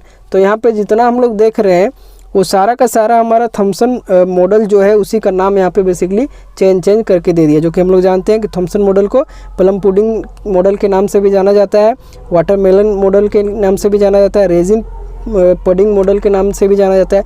लेकिन यहाँ पे जो लास्ट में आपका न्यूक्लियर मॉडल है इसको हम लोग कभी नहीं देखें। तो इसलिए यहाँ पे आंसर की अगर बात करें तो आंसर हमारा क्या हो जाएगा, ऑप्शन नंबर डी परमाणु मॉडल। सिर्फ यहाँ पे बात किए गए न्यूक्लियर मॉडल। तो ऐसा तो कुछ यहाँ नहीं है, सबका नाम हम लोग जान ही रहे हैं। थॉमसन है, रदरफोर्ड है, बोहर है, ठीक है। तो ये जितना भी थॉमसन मॉडल का यहाँ पे डिफरेंट नाम है। तो इससे भी आपको क्वेश्चन आ सकता है कि कोई भी आपका दे दिया जा सकता है कि इसको किस मॉडल के नाम से और भी हम लोग जानते हैं। तो इसलिए यहाँ पे आंसर हमारा क्या हो जाएगा, option number D nuclear model, क्योंकि राइट आंसर की हम लोग यहाँ पे बात कर रहे हैं, ठीक है। तो न्यूक्लियर मॉडल इसका हो जाएगा। चलिए अगले क्वेश्चन की तरफ बढ़ते हैं। Question number 30। क्वेश्चन नंबर 30 में क्या पूछा गया है कि elements do not emit radiation on their own and this property is known as. तत्व स्वयं विकिरण उत्सर्जित करते हैं और इस गुण को क्या कहा जाता है। कि कोई भी एक जो एलिमेंट है वो खुद रेडिएशन को इमिट करता है और उस टाइप के जो हमारा तत्व होता है उसको जो भी वहाँ पे रेडिएशन को इमिट करता है तो उसका प्रॉपर्टी क्या होता है, उसका क्या नाम है, ये चीज़ यहाँ पे पूछा गया है। तो radio activity, absorption, refraction, adsorption. तो रिफ्रैक्शन तो ये हम लोग लाइट वगैरह में पढ़ते हैं। एडजॉर्प्शन की तो बात हम लोग जो भी कोई भी चीज़ यहाँ पे आपका सरफेस का बात जब होता है वहाँ पे हम लोग करते हैं। एडजॉर्प्शन की बात तो ये सारा तो आपको देख के ही पता चल रहा है कि ये होगा नहीं, यहाँ पे रेडिएशन से ही कुछ यहाँ पे हमारा बात होगा। तो जिसके कारण ही यहाँ पे आंसर हमारा क्या हो जाएगा, ऑप्शन नंबर ए हो जाएगा, रेडियो एक्टिविटी। कुछ इस तरीके से यहाँ पे एक स्टेटमेंट भी है, इसको भी आप लोग देख लीजिए।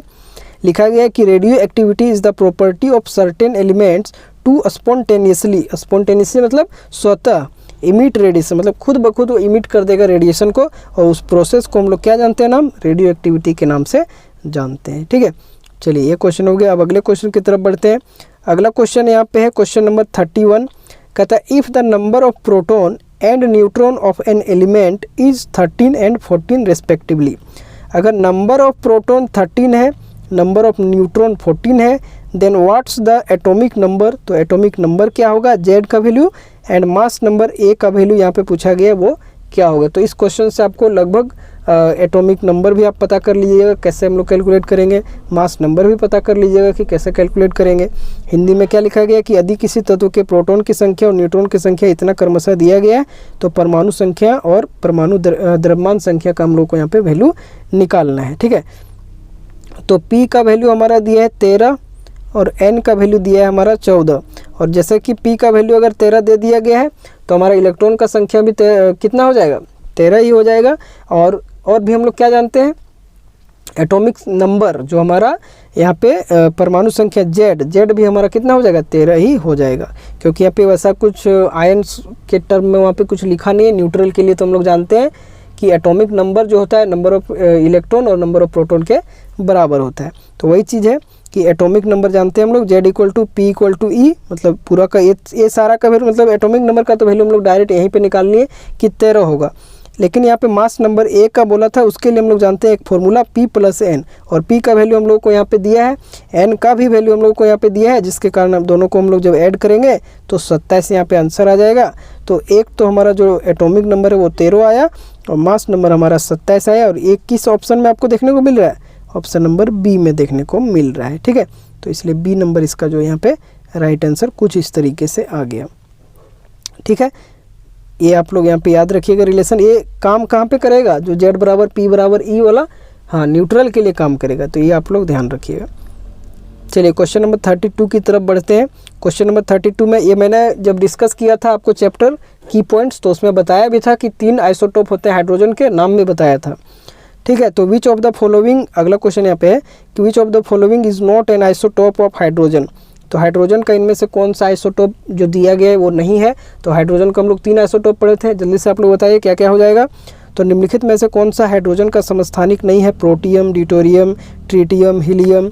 तो ये चीज़ आप लोगों को बताना है। एक तो आपका जानते हैं 1H1, फिर 1H2, एक होता है 1H3। तो क्या क्या बताए थे, याद होगा आप लोगों को। तो प्रोटियम, ड्यूटेरियम और ट्रिटियम हम लोग नाम जान रहे थे, लेकिन यहाँ पे हीलियम दिया है, जो कि यही हमारा आंसर हो जाएगा, क्योंकि हीलियम यहाँ पे हम लोग नाम कुछ वैसा नहीं सुने थे। तो इसलिए हीलियम यहाँ पे आंसर जो कि ऑप्शन नंबर डी में दिया है, तो यही हमारा आंसर हो जाएगा। बाकी जो भी प्रोटियम है, ड्यूटेरियम है, ट्रिटियम है, तो इसमें मैंने बताया ही था कि प्रोटियम हम लोग किसको कहते हैं, 1H1 को कहते हैं। ड्यूटेरियम किसको कहते हैं, 1H2 को कहते हैं। ट्रिटियम किसको कहते हैं, 1H3 को कहते हैं। तीन ही आइसोटोप हमारा हाइड्रोजन का पाया जाता है। ठीक है, चलिए कुछ इस तरीके से। अब क्वेश्चन नंबर 33 की तरफ बढ़ेंगे। क्वेश्चन नंबर 33 में क्या पूछा गया है, ये सब पूछा गया है कि find out the number of neutron, proton and electron. बहुत ही अच्छा क्वेश्चन है। इसमें भी हम लोग न्यूट्रॉन, प्रोटॉन, इलेक्ट्रॉन सभी का यहाँ पे हम लोग कैलकुलेट करने दिया गया है। यहाँ पे ये देख लीजिए कुछ इस तरीके से, क्लोरीन 17 और उसका मास नंबर 37 दिया गया है। ठीक है, जनरली तो हम लोग जानते हैं कि क्लोरीन का 35.5 होता है, लेकिन इस टाइप से भी आपको जनरली कुछ भी दे दिया जा सकता है, वहाँ से आपको निकाल लेना है। तो वही बोला गया कि ये जो यहाँ पे एलिमेंट है उसके लिए क्रमशः न्यूट्रॉन, प्रोटॉन और इलेक्ट्रॉन का संख्या हम लोगों को निकालना है। तो कैसे निकालेंगे, तो हम लोग जानते हैं सबसे पहले तो यहाँ पे इंडिकेट हम लोग करते हैं किसके लिए निकाल रहे हैं, क्लोरीन 17 और इसका मास नंबर 37 दिया हुआ है। तो नंबर ऑफ न्यूट्रॉन जो होगा, नंबर ऑफ न्यूट्रॉन हम लोग कैसे निकालेंगे, प्रोटॉन, इलेक्ट्रॉन। तो प्रोटॉन, इलेक्ट्रॉन तो हम लोग जान रहे हैं कि ये हमारा न्यूट्रल एटम है, तो इसलिए 17 जो है दोनों में काम आ जाएगा। दोनों कहें या फिर तीनों बोल दें, तीनों में बोले तो एटॉमिक नंबर में तो ये 17 काम आ ही रहा है। नंबर ऑफ प्रोटॉन भी 17 हमारा हो जाएगा, इलेक्ट्रॉन भी 17 हो जाएगा। लेकिन हम लोग जानते हैं कि न्यूट्रॉन को निकालने के लिए एक हम लोग फॉर्मूला पढ़े थे कि A = P + N पढ़े। अब हम लोग को N निकालना है तो A - P करना पड़ेगा, और A का वैल्यू हमारे यहाँ पे 37 है, और P हमारे यहाँ पे हम लोगों ने एटॉमिक नंबर से ही निकाल लिया, जो कि कितना है, 17 है। तो 37 में 17 जब घटाएं तो हमारा ओवरऑल आ गया 20। तो जिसके कारण ही यहाँ पे हमारा जो नंबर ऑफ न्यूट्रॉन, प्रोटॉन और इलेक्ट्रॉन का वैल्यू कितना आ गया, न्यूट्रॉन का वैल्यू 20, प्रोटॉन का वैल्यू 17 और इलेक्ट्रॉन का वैल्यू 17। तो ये तो हम लोग आसानी से निकालनी है, न्यूट्रॉन को निकालने के लिए फॉर्मूला का यूज किए। तो इस तरीके से हम लोगों को निकालना होता है। तो कौन सा यहाँ पे हो जाएगा सही, ऑप्शन नंबर सी आपका हो जाएगा 20, 17, 17। ठीक है, चलिए अगले क्वेश्चन की तरफ बढ़ते हैं। अगला क्वेश्चन यहाँ पे आप लोग देख सकते हैं, इनमें से आपको आंसर तो दिख ही गया, तो आप लोग देख सकते हैं कि pick out the isobar of argon 18, जो कि उसका 40 दिया है मास नंबर। तो इसमें से संभारिक कौन सा होगा, ये चीज़ आपको पूछा गया। तो संभारिक यहाँ पे कौन सा हो जाएगा, आंसर तो हम लोग यहाँ पे देख ही नहीं कि पोटेशियम 19, 40 हो गए। तो कैसे पता चला कि यही हमारा होगा, तो जैसा कि यहाँ पे अगर बात किया जाए आइसोबार हम लोग को पूछा गया है, तो आइसोबार एक हम लोग पढ़े थे आइसोटोप, एक हम लोग पढ़े थे आइसोबार। आइसोटोप में हम लोग क्या पढ़े थे, आइसोटोप में पढ़े थे कि एटॉमिक नंबर जो परमाणु संख्या वो जो भी एलिमेंट आपका लिया जाएगा वो सेम रहेगा, लेकिन उसका द्रव्यमान संख्या मास नंबर में डिफरेंस देखने को मिल जाएगा। और आइसोबार में हम लोग देखे थे जस्ट उसका उल्टा, कि हम लोगों को जो एटॉमिक नंबर है वो डिफरेंट देखने को मिलेगा, लेकिन मास नंबर हम लोगों को हर जगह सेम मिलेगा। तो अगर आर्गन 18 और 40 का बात किया जाए, तो आर्गन 18 तो ये हमारा हो गया एटॉमिक नंबर, परमाणु संख्या, और 40 हमारा हो गया परमाणु द्रव्यमान। तो हम लोग क्या बात करेंगे कि परमाणु संख्या जो एटॉमिक नंबर है वो तो डिफरेंट होगा तो चलेगा, लेकिन हमारा मास जो है सेम होना चाहिए। लेकिन ऑप्शन में बहुत सारा देखें कि सब में गड़बड़ी है, तो जिसके कारण 40 तो सिर्फ यहीं पे देखने को मिल रहा था। बाकी हमको परमाणु संख्या एटॉमिक नंबर से तो टेंशन है नहीं कोई भी, जो भी वहाँ पे मास नंबर परमाणु द्रव्यमान है उसका हम लोगों को देखना है कि वो सेम होना चाहिए। तो जिसके कारण यहाँ पे 40 बस इसी में देखने को मिल रहा है, इसलिए सारा का सारा यहाँ पे कट हो जाएगा, और यहाँ पे ये हमारा हो जाएगा ऑप्शन नंबर कौन सा, सी नंबर यहाँ पे सही हो जाएगा। ठीक है, चलिए ये था। अब हम लोग जो है क्वेश्चन नंबर 35 में, जो कि बस नाम ही पूछा गया है साइंटिस्ट का, तो इसको हम लोग यहाँ पे बस सीधा सिंपल याद रख लेंगे। देखिए इसमें क्या पूछा गया है कि who did the oil drop experiment, तेल गिराने का प्रयोग किसने किया था, ये चीज़ यहाँ पे पूछा गया है। तो जे थॉमसन तो किया ही नहीं था, गैलीलियो तो कुछ अलग ही, वहाँ पे हम लोग आकाश से रिलेटेड, स्काई से रिलेटेड हम लोग बात करते हैं। रदरफोर्ड ने तो दूसरा एक्सपेरिमेंट किया था बेसिकली। ठीक है, तो जो हमारा ऑयल ड्रॉप एक्सपेरिमेंट होता है वो ये सीधा सिंपल आप याद रखिएगा, स्टेटमेंट बेस्ड है। तो इसका आंसर हमारा हो जाएगा R.A. मिलिकन, जो कि इन्होंने ही यहाँ पे ऑयल ड्रॉप एक्सपेरिमेंट यहाँ पे आपका किया था, इसलिए ऑप्शन नंबर ए इसका आंसर हो जाएगा। क्वेश्चन नंबर 36 की तरफ बढ़ते हैं। क्वेश्चन नंबर 36 में क्या पूछा गया है, देख सकते हैं कि Thomson discovered that every substance in this universe is made up of खाली जगह फ्रॉम हिज एक्सपेरिमेंट। थॉमसन साहब जो थे उन्होंने अपने डिस्कवरी के बाद यहाँ पे कैसे पता चला कि जितना भी हमारा यूनिवर्स है वो बना हुआ है खाली जगह फ्रॉम, अपने जो एक्सपेरिमेंट किए उससे कैसे क्या पता लगाएं कि हमारा जो यूनिवर्स किससे मिलके बना होता है। वही चीज़ है कि थॉमसन ने अपने प्रयोगों से पता लगाया कि इस ब्रह्मांड में प्रत्येक पदार्थ खाली जगह, यही आपको खाली जगह बताना है, कि बना हुआ है। न्यूट्रॉन, प्रोटॉन, इलेक्ट्रॉन, मास। तो आप लोगों ने बहुत ही अच्छे तरीके से पढ़ा होगा इस स्टेटमेंट को कि यहाँ पे इसका आंसर हम लोग बात करेंगे इलेक्ट्रॉन हो जाएगा। थॉमसन ने बताया था कि प्रत्येक पदार्थ जो है इलेक्ट्रॉन से मिलके बना है, ये चीज़ आप लोगों ने पढ़ा होगा, जो कि यहाँ पे हम लोगों को कहाँ से पता चलता है, उसके एक एक्सपेरिमेंट था जो कैथोड रे एक्सपेरिमेंट के नाम से जाना जाता है, उसी में हम लोग को पता चला था और वहीं से हम लोगों को इलेक्ट्रॉन का खोज भी हुआ था। ठीक है, तो कुछ इस तरीके से वही इनका बोलने का मतलब वही था कि प्रत्येक पदार्थ जो है वो इलेक्ट्रॉन से बना है, इसलिए यहाँ पे आंसर हमारा हो जाएगा ऑप्शन नंबर सी, जो कि हम लोग को पता कहाँ से चलता है, कैथोड रे एक्सपेरिमेंट से पता चलता है। अगले क्वेश्चन की तरफ बढ़ते हैं। अगला क्वेश्चन बहुत ही सिंपल सा क्वेश्चन है, बस यहाँ पे वैल्यू इसका पूछा गया है। 37 क्वेश्चन में यहाँ पे क्या पूछा गया है कि Bohr's radius is given by the expression. जो बोहर्स रेडियस का फॉर्मूला है वो हम लोग देखे थे, आर एन इक्वल टू होता है एन स्क्वायर अपन में ए नोट, यहाँ पे जेड भी आता है जो कि ए नोट यहाँ पे हम लोग को दिखा रहा है। Where the value of A nought is, जहाँ पे ए नोट का वैल्यू कितना होगा ये चीज़ पूछा गया है। तो इसका हम लोगों ने अच्छे तरीके से पढ़ा था, इसका जो वैल्यू आपका सीधा सिंपल है वो 52.9 पिकोमीटर में आपका ये चीज़ देखने को मिलता है। एंगस्ट्रम में कहीं के देखने को मिलता है तो 0.5 to 9 उसको हम लोग इस तरीके से भी देखते थे। ठीक है, तो इसका आंसर हम लोग क्या करेंगे, इसका आंसर हम लोग लगाएंगे ऑप्शन नंबर ए, जो कि हो जाएगा 52.9। सीधा सिंपल है, ए नोट का वैल्यू ये चीज़ हम लोग देखेंगे, कैलकुलेट कर दे। ठीक है, अब अगले क्वेश्चन की तरफ बढ़ते हैं। अगला क्वेश्चन देख सकते हैं, इधर बस सिंपल क्वेश्चन है, आप आसानी से कर लोगे। 38 में क्या है कि Bohr's theory can also be applied to the ions like. ठीक है, बोहर्स थ्योरी में क्या बताया गया था कि किस टाइप के आयंस के लिए हम लोग करते हैं, हाइड्रोजन लाइक स्पीसीज़ के लिए हम लोग बात करते हैं। तो वही है कि बोहर के सिद्धांत को आयनों पर भी लागू किया जा सकता है। किस तरह के आयनों पर, He+, Be3+, Li2+, all of these. तो यहाँ पे लगभग सब में हम लोग बात देख रहे हैं, जो भी चीज़ है वो हाइड्रोजन से ही रिलेट कर रहा है, इसलिए यहाँ पे आंसर की हम लोग यहाँ पे बात करेंगे तो ऑप्शन नंबर डी, इन सब में यहाँ पे बोहर्स का सिद्धांत लागू हो जाएगा, क्योंकि सभी में हाइड्रोजन जैसा यहाँ पे हाइड्रोजन लाइक स्पीसीज ही है। अगर बात किया जाए हीलियम तो इसका 2 में 1 घटाएंगे तो 1 ही इलेक्ट्रॉन है। लिथियम 3 में 2 घटाएंगे तो भी 1 है। बेरिलियम 4 में 3 घटाएंगे तो सबका 1 ज़्यादा बढ़ा के दिया है, मतलब सबका लगभग 1 ही इलेक्ट्रॉन आ रहा है, जो कि किससे मैच कर रहा है, हाइड्रोजन से कर रहा है। तो ये सारा का सारा हमारा क्या है, हाइड्रोजन लाइक स्पीसीज है, इसलिए यहाँ पे ऑल ऑफ दीज यहाँ पे आंसर इसका हो जाएगा ऑप्शन नंबर डी। चलिए अगले क्वेश्चन की तरफ बढ़ते हैं। वही लिखा गया all of these hydrogen like species having only 1 electron.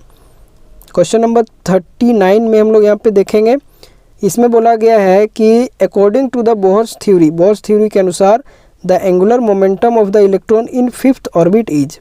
Angular momentum जो MBR का वैल्यू यहाँ पे पूछा है 5th ऑर्बिट के लिए क्या होगा, ये चीज़ बताना है। बोहर सिद्धांत के अनुसार 5वीं कक्षा में इलेक्ट्रॉन का कोणीय संवेग कितना होगा, 10 h/π होगा, 1.5 h/π होगा, 25 h/π होगा, 2.5 h/π होगा।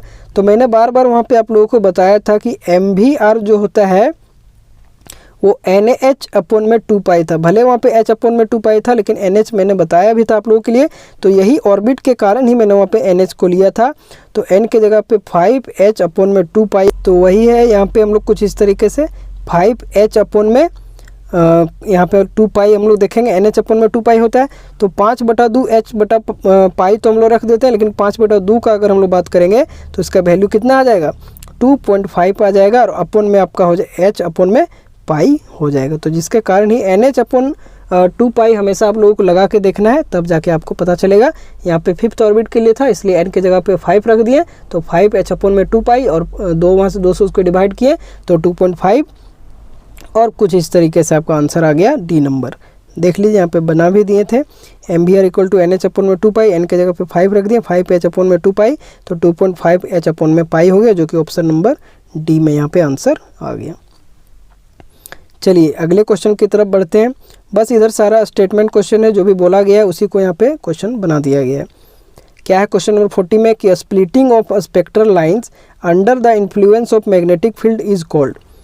जो स्पेक्ट्रल लाइन का हम लोग स्प्लिटिंग देखते हैं किसके अंतर्गत, मैग्नेटिक फील्ड के अंतर्गत, तो उसको क्या बोलते हैं, यही चीज़ यहाँ पे पूछा गया है। चुंबकीय क्षेत्र के प्रभाव में वर्णक्रमीय रेखाओं का विखंडन कहलाता है स्टार्क प्रभाव, जीमन प्रभाव, फोटोइलेक्ट्रिक प्रभाव, स्क्रीनिंग प्रभाव।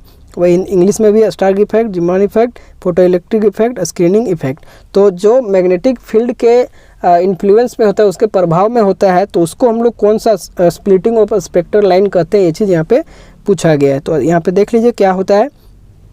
तो ये आपका NCERT का एक प्यारा सा यहाँ पे स्टेटमेंट है, जो कि देख सकते हैं यहाँ पे कि the splitting of spectral lines in the presence of magnetic field, इसको हम लोग जीमान इफेक्ट कहते हैं। तो आंसर तो हम लोगों का अगर सबसे पहले देखें तो कुछ इस तरीके से बी नंबर आंसर आ गया, जो कि जीमान प्रभाव हमारा आ गया। और अगर यहाँ पे हम लोग को इलेक्ट्रिक फील्ड कहता तब जाके स्टार्क इफेक्ट हो जाता। तो स्पेक्ट्रल लाइन का जो स्प्लिटिंग है अगर मैग्नेटिक फील्ड के प्रेजेंस में करेंगे तो उसको हम लोग जीमान इफेक्ट कहेंगे, और अगर इलेक्ट्रिक फील्ड के प्रेजेंस में करेंगे तो उसको हम लोग स्टार्क इफेक्ट के नाम से जानते। तो इसलिए हमारा ऑप्शन नंबर बी यहाँ पे राइट आंसर हो जाएगा, जीमान इफेक्ट। अगर वहाँ पे इलेक्ट्रिक रहता तब हमारा क्या हो जाता, स्टार्क इफेक्ट। तो अगला क्वेश्चन यहाँ पे देख सकते हैं, क्वेश्चन नंबर 41। क्वेश्चन नंबर 41 में क्या पूछा गया था, Bohr model can explain. Bohr model क्या एक्सप्लेन करता है, बोहर का मॉडल क्या समझा सकता है। Spectrum of hydrogen atom only, spectrum of atoms और आयन कंटेनिंग 1 इलेक्ट्रॉन ओनली। तो अभी हम लोग देखे ही थे, spectrum of all the atom, spectrum of ground state atom only.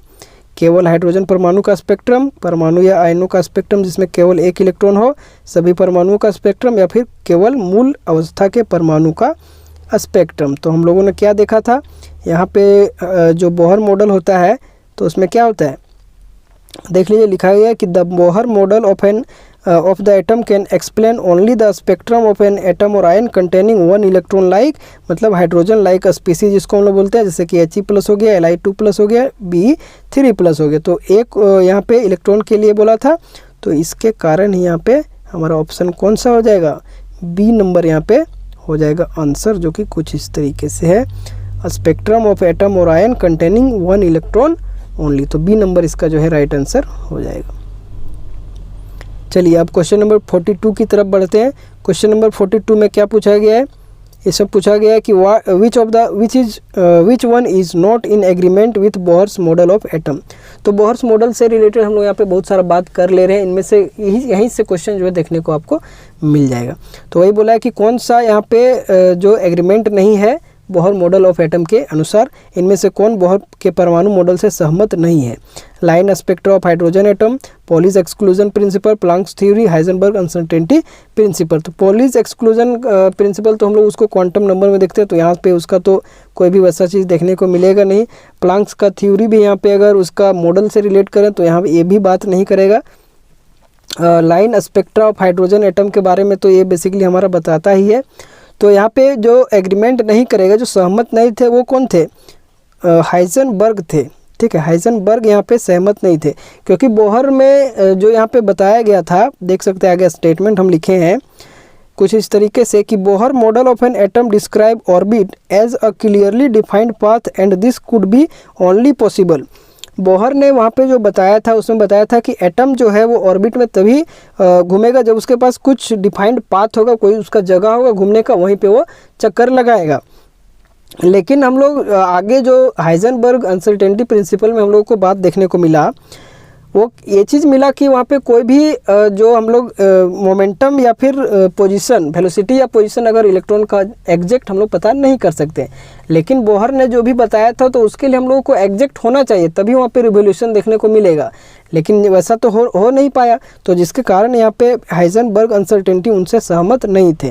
वही चीज़ लिखा गया है कि when both position and velocity of electron are known exactly at the same time अगर जब एग्जैक्टली हम लोग पता करते तब जाके रिवोल्यूशन वहाँ पे अच्छे तरीके से होता, जो कि यहाँ पे पॉसिबल नहीं है। This is not possible according to Heisenberg uncertainty principle के हिसाब से ये चीज़ नहीं है, मतलब वो इनसे सहमत नहीं थे। तो इसका आंसर की बात हम लोग करेंगे तो क्या हो जाएगा, ऑप्शन नंबर डी यहाँ पे इसका राइट आंसर हो जाएगा। ठीक है, चलिए क्वेश्चन नंबर 43 की तरफ बढ़ते हैं।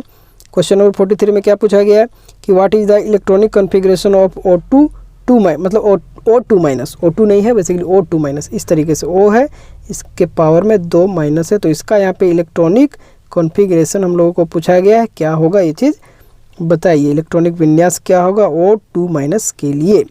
ऑप्शन आपके दिए गए हैं, तो अच्छे तरीके से हम लोग इसका देखेंगे। ऑक्सीजन का कितना होता है, एटॉमिक नंबर 8 होता है। इलेक्ट्रॉन का बात किया जाए तो 8 इलेक्ट्रॉन, लेकिन यहाँ पे चार्ज 2 बढ़ चुका है, वहाँ पे मुंडी पे उसका लगा हुआ है 2 माइनस, तो जिसके कारण इसमें 2 और बढ़ जाएगा। इसलिए 10 इलेक्ट्रॉन के लिए जो भी इलेक्ट्रॉनिक कॉन्फ़िगरेशन होगा वही हमारा यहाँ पे राइट आंसर हो जाएगा। तो कैसे सीक्वेंस भी तुम लोगों को देखना है। तो कुछ इस तरीके से ऑक्सीजन का अगर 8 के लिए रहता, सिंपल न्यूट्रल ऑक्सीजन रहता, तो उसके लिए हो जाता 1s2 2s2 2p4, लेकिन यहाँ पे O2 माइनस कर दिया, मतलब वहाँ पे 10 इलेक्ट्रॉन का बात किया जा रहा है, तो 1s2 2s2 और 2p6, मतलब कुछ इस तरीके से इसका जो हमारा इलेक्ट्रॉनिक कॉन्फ़िगरेशन हो जाएगा वो यहाँ पे हो जाएगा 1s2 2s2 2p6, जो कि ऑप्शन नंबर ए में हम लोगों को देखने को मिल रहा है। जनरल यहाँ पे हम लोग जान रहे थे कि इतना हम लोग देखते हैं, क्योंकि ऑक्सीजन का 8 होता है, तो कुछ इस तरीके से 2 4 और 4 8, लेकिन 2 और बढ़ गया था, तो इसलिए पी में फुल्ली वहाँ पे इलेक्ट्रॉन भरे हुए हैं। ठीक है, इसलिए इसका आंसर क्या हो गया, ऑप्शन नंबर ए। अब यहाँ पे क्वेश्चन नंबर 44 की तरफ बढ़ते हैं। क्वेश्चन नंबर 44 में क्या पूछा गया है, इसमें पूछा गया है कि how many orbitals and electrons are associated with n equal to 4। कितना ऑर्बिटल या फिर इलेक्ट्रॉन जो है एसोसिएट होगा, जुड़ा हुआ रहेगा n इक्वल टू 4, मतलब जो प्रिंसिपल क्वांटम नंबर n का वैल्यू है वो 4 के लिए कितना वहाँ पे ऑर्बिटल होगा और नंबर ऑफ इलेक्ट्रॉन कितना होगा, ये चीज़ पूछा गया है। n बराबर 4 से कितने ऑर्बिटल और इलेक्ट्रॉन जुड़े हैं, ये चीज़ पूछा गया है। तो यहाँ पे क्या लिखा गया है देख सकते हैं कि इफ़ n इक्वल टू 4, अगर n का वैल्यू 4 होगा तो l हमारा कितना होगा 4, l का वैल्यू 0 1 2 3, n का वैल्यू अगर 4 है तो उसके लिए 4 क्या होगा, l का वैल्यू हमारा कहाँ से जाएगा 0 1 2 3, कुछ इस तरीके से 4 वैल्यू, तो वही लिखा है दैट इज, मतलब क्या है जो 0 1 2 3 क्या बताता है, हाँ s बताता है, p बताता है, d बताता है, f बताता है। ठीक है, ये चीज़ हम लोग जान गए कि n बराबर 4 के लिए ये चीज़ है। इसलिए so the number of orbital, तो नंबर ऑफ ऑर्बिटल जब भी हमारा n का बात किया जाए तो उसके लिए n स्क्वायर हम लोग होता है। जैसे ही नंबर ऑफ ऑर्बिटल हम लोग निकालेंगे तो जो भी हमारा n का वैल्यू रहेगा उसका क्या करेंगे, स्क्वायर करेंगे। तो n का स्क्वायर मतलब 4 का स्क्वायर मतलब 16, मतलब ऑर्बिटल्स तो हमारा 16 निकल गया। और नंबर ऑफ इलेक्ट्रॉन अगर n से रिलेट हम लोग करेंगे प्रिंसिपल क्वांटम नंबर से, तो ऊपर भी मैंने बताया था कि 2n स्क्वायर होता है, n का वैल्यू 4 है, तो जिसके कारण 4 चौक 16 और 16 दूनी 32, तो जिसके कारण नंबर ऑफ इलेक्ट्रॉन जो एसोसिएट होगा n इक्वल टू 2, उसके लिए कितना हो जाएगा 32 हो जाएगा, और नंबर ऑफ ऑर्बिटल हमारा 16 हो जाएगा, मतलब 16 और 32 जहाँ पे होगा ऑप्शन वही हमारा आंसर होगा। तो ये है ऑप्शन नंबर बी में 16 और 32, 16 हमारा ऑर्बिटल और 32 हमारा इलेक्ट्रॉन। चलिए अगले क्वेश्चन की तरफ बढ़ते हैं। अगला क्वेश्चन जो देख सकते हैं क्वेश्चन नंबर 45 में क्या पूछा गया है, क्वेश्चन नंबर 45 में पूछा गया है कि though the 5 d orbitals are degenerate. जैसा कि हम लोग जानते हैं कि जो 5 d ऑर्बिटल्स होते हैं, d के 5 ऑर्बिटल्स होते हैं हमारा बेसिकली, वो डीजेनरेट होते हैं। The first 4 are similar in shape, जो पहले 4 होते हैं वो सिमिलर होते हैं शेप में। Where is the 5th is different from others, लेकिन जो 5वां हमारा होता है वो जो चारों है उससे कुछ डिफरेंट होता है। What is the name of the 5th orbital, तो 5th ऑर्बिटल का नाम यहाँ पे पूछा है कि कौन सा ऑर्बिटल डी का जो है चारों से क्या होता है, 5वां डिफरेंट होता है। D X square minus Y square, D Z square, D X Z, D Y Z, तो ये आपको बताना है। हिंदी में क्वेश्चन वही चीज़ है कि हालांकि 5 डी कक्षक सम्भ्रांश हैं, पहले 4 आकार में समान है जबकि 5वां दूसरे से अलग है, तो 5वें कक्षक के नाम क्या होंगे, ये चीज़ यहाँ पे पूछा गया। तो कौन सा हो जाएगा जी, तो यहाँ पे इसका आंसर की बात करें तो डी जेड स्क्वायर हो जाएगा। देखिए यही जो है बहुत डिफरेंट देखने को मिलता है, इसी का यहाँ पे बात किया गया है। तो यहाँ पे देख लीजिए, थोड़ा सा मैंने आप लोगों के लिए और भी अच्छे तरीके से एनसीईआरटी का भी लैंग्वेज यहाँ पे आप लोगों को दिखाने की कोशिश की है, तो आपने पढ़ा होगा। तो यहाँ पे देखिए डायरेक्ट लिखा गया है कि the 5d orbitals are designated as dxy, dyz, dxz, dx square minus Y square and dz square. पांचों जो आपके d ऑर्बिटल्स हैं वो कुछ इस तरीके से नाम उसका दिया गया है। The shape of the first 4d orbital are similar to each other. जो पहला चारों वहाँ पे जो ऑर्बिटल्स होंगे उसका शेप क्या होगा, सिमिलर होगा। Whereas that of the fifth one जो कि dz square is different from other, जो उन चारों से डिफरेंट होगा। कैसे होगा यहाँ पे देख लीजिए, फिगर भी मैंने आप लोगों के लिए लाया है। तो देखिए ये आपका पहला कुछ इस तरीके से अच्छे तरीके से देखेंगे हम लोग। चलिए एक आपका है dxy, xz, yz, x square minus Y square और dz स्क्वायर। तो इसमें सभी यहाँ पे देख लिए कुछ इस तरीके से डबल डंबल के आकृति के जैसा यहाँ पे दिख रहा है, लेकिन इसमें क्या हुआ कि एक यहाँ पे जो दिया है इसी में यहाँ पे सर्कुलर कुछ इस तरीके से देखने को मिल रहा है। ठीक है, तो सभी यहाँ पे इस तरीके से था, लेकिन यहाँ पे देख के ही पता चल जा रहा है आपको कुछ डिफरेंट। यहाँ पे इसको बेबी स्कूटर शेप के नाम से भी जाना जाता है, तो इसको भी आप लोग याद रखिएगा, एक एक्स्ट्रा आप लोगों को बता दिए। ठीक है, नॉलेज। तो यहाँ पे अगर हम लोग आंसर तुम लोग देख ही लिए थे, ऑप्शन नंबर बी जो कि dz स्क्वायर यहाँ पे हो जाएगा। ठीक है, चलिए क्वेश्चन नंबर 46 की तरफ बढ़ते हैं। क्वेश्चन नंबर 46 में क्या पूछा गया है? क्वेश्चन नंबर 46 में पूछा गया था कि 2 electrons present in m shell will differ in. ठीक है, 2 इलेक्ट्रॉन हमारा प्रेजेंट है कहाँ पे, m सेल में, तो उसमें डिफर हम लोग कैसे करेंगे।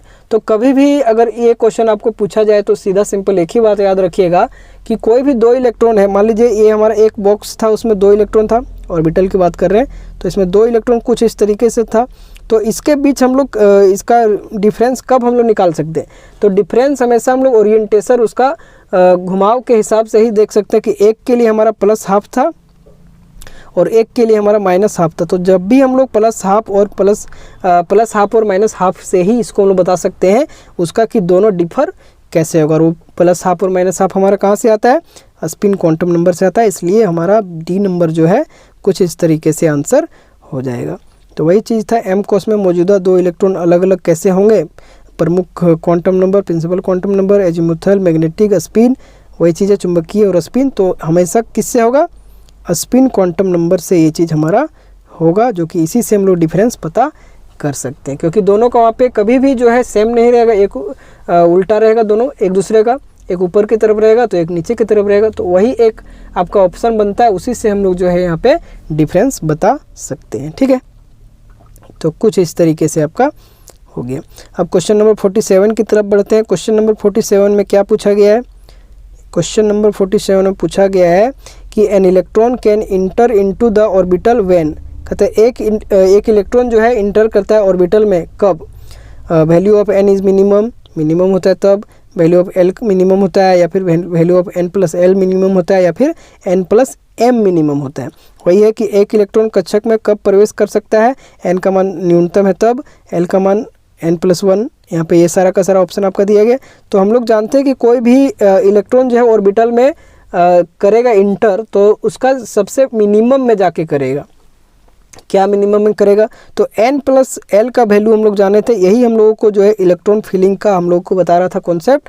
तो n+l जो होता है वही हम लोगों को जो जिसका मिनिमम होगा उसी में जाके पहले वहाँ पे इलेक्ट्रॉन जाके भरा जाएगा। तो इसको यहाँ पे और भी अच्छे तरीके से हमने लिखा है, तो इसको आप लोग थोड़ा देख लीजिए कि whose n+l value is minimum, जिसका भी n+l का वैल्यू मिनिमम होता है, इलेक्ट्रॉन गो इनसाइड फर्स्ट, तो उसी में इलेक्ट्रॉन पहले जाना चाहेगा। फॉर एग्जांपल अगर इलेक्ट्रॉन हमारा 1s या फिर 2p, एक हमारा 1s दिया है, एक हमारा 2p दिया है, तो कहाँ पे इलेक्ट्रॉन पहले जाएगा ये चीज़ अगर पूछा जाएगा तो हमेशा हम लोग n+l का रूल लगाएंगे।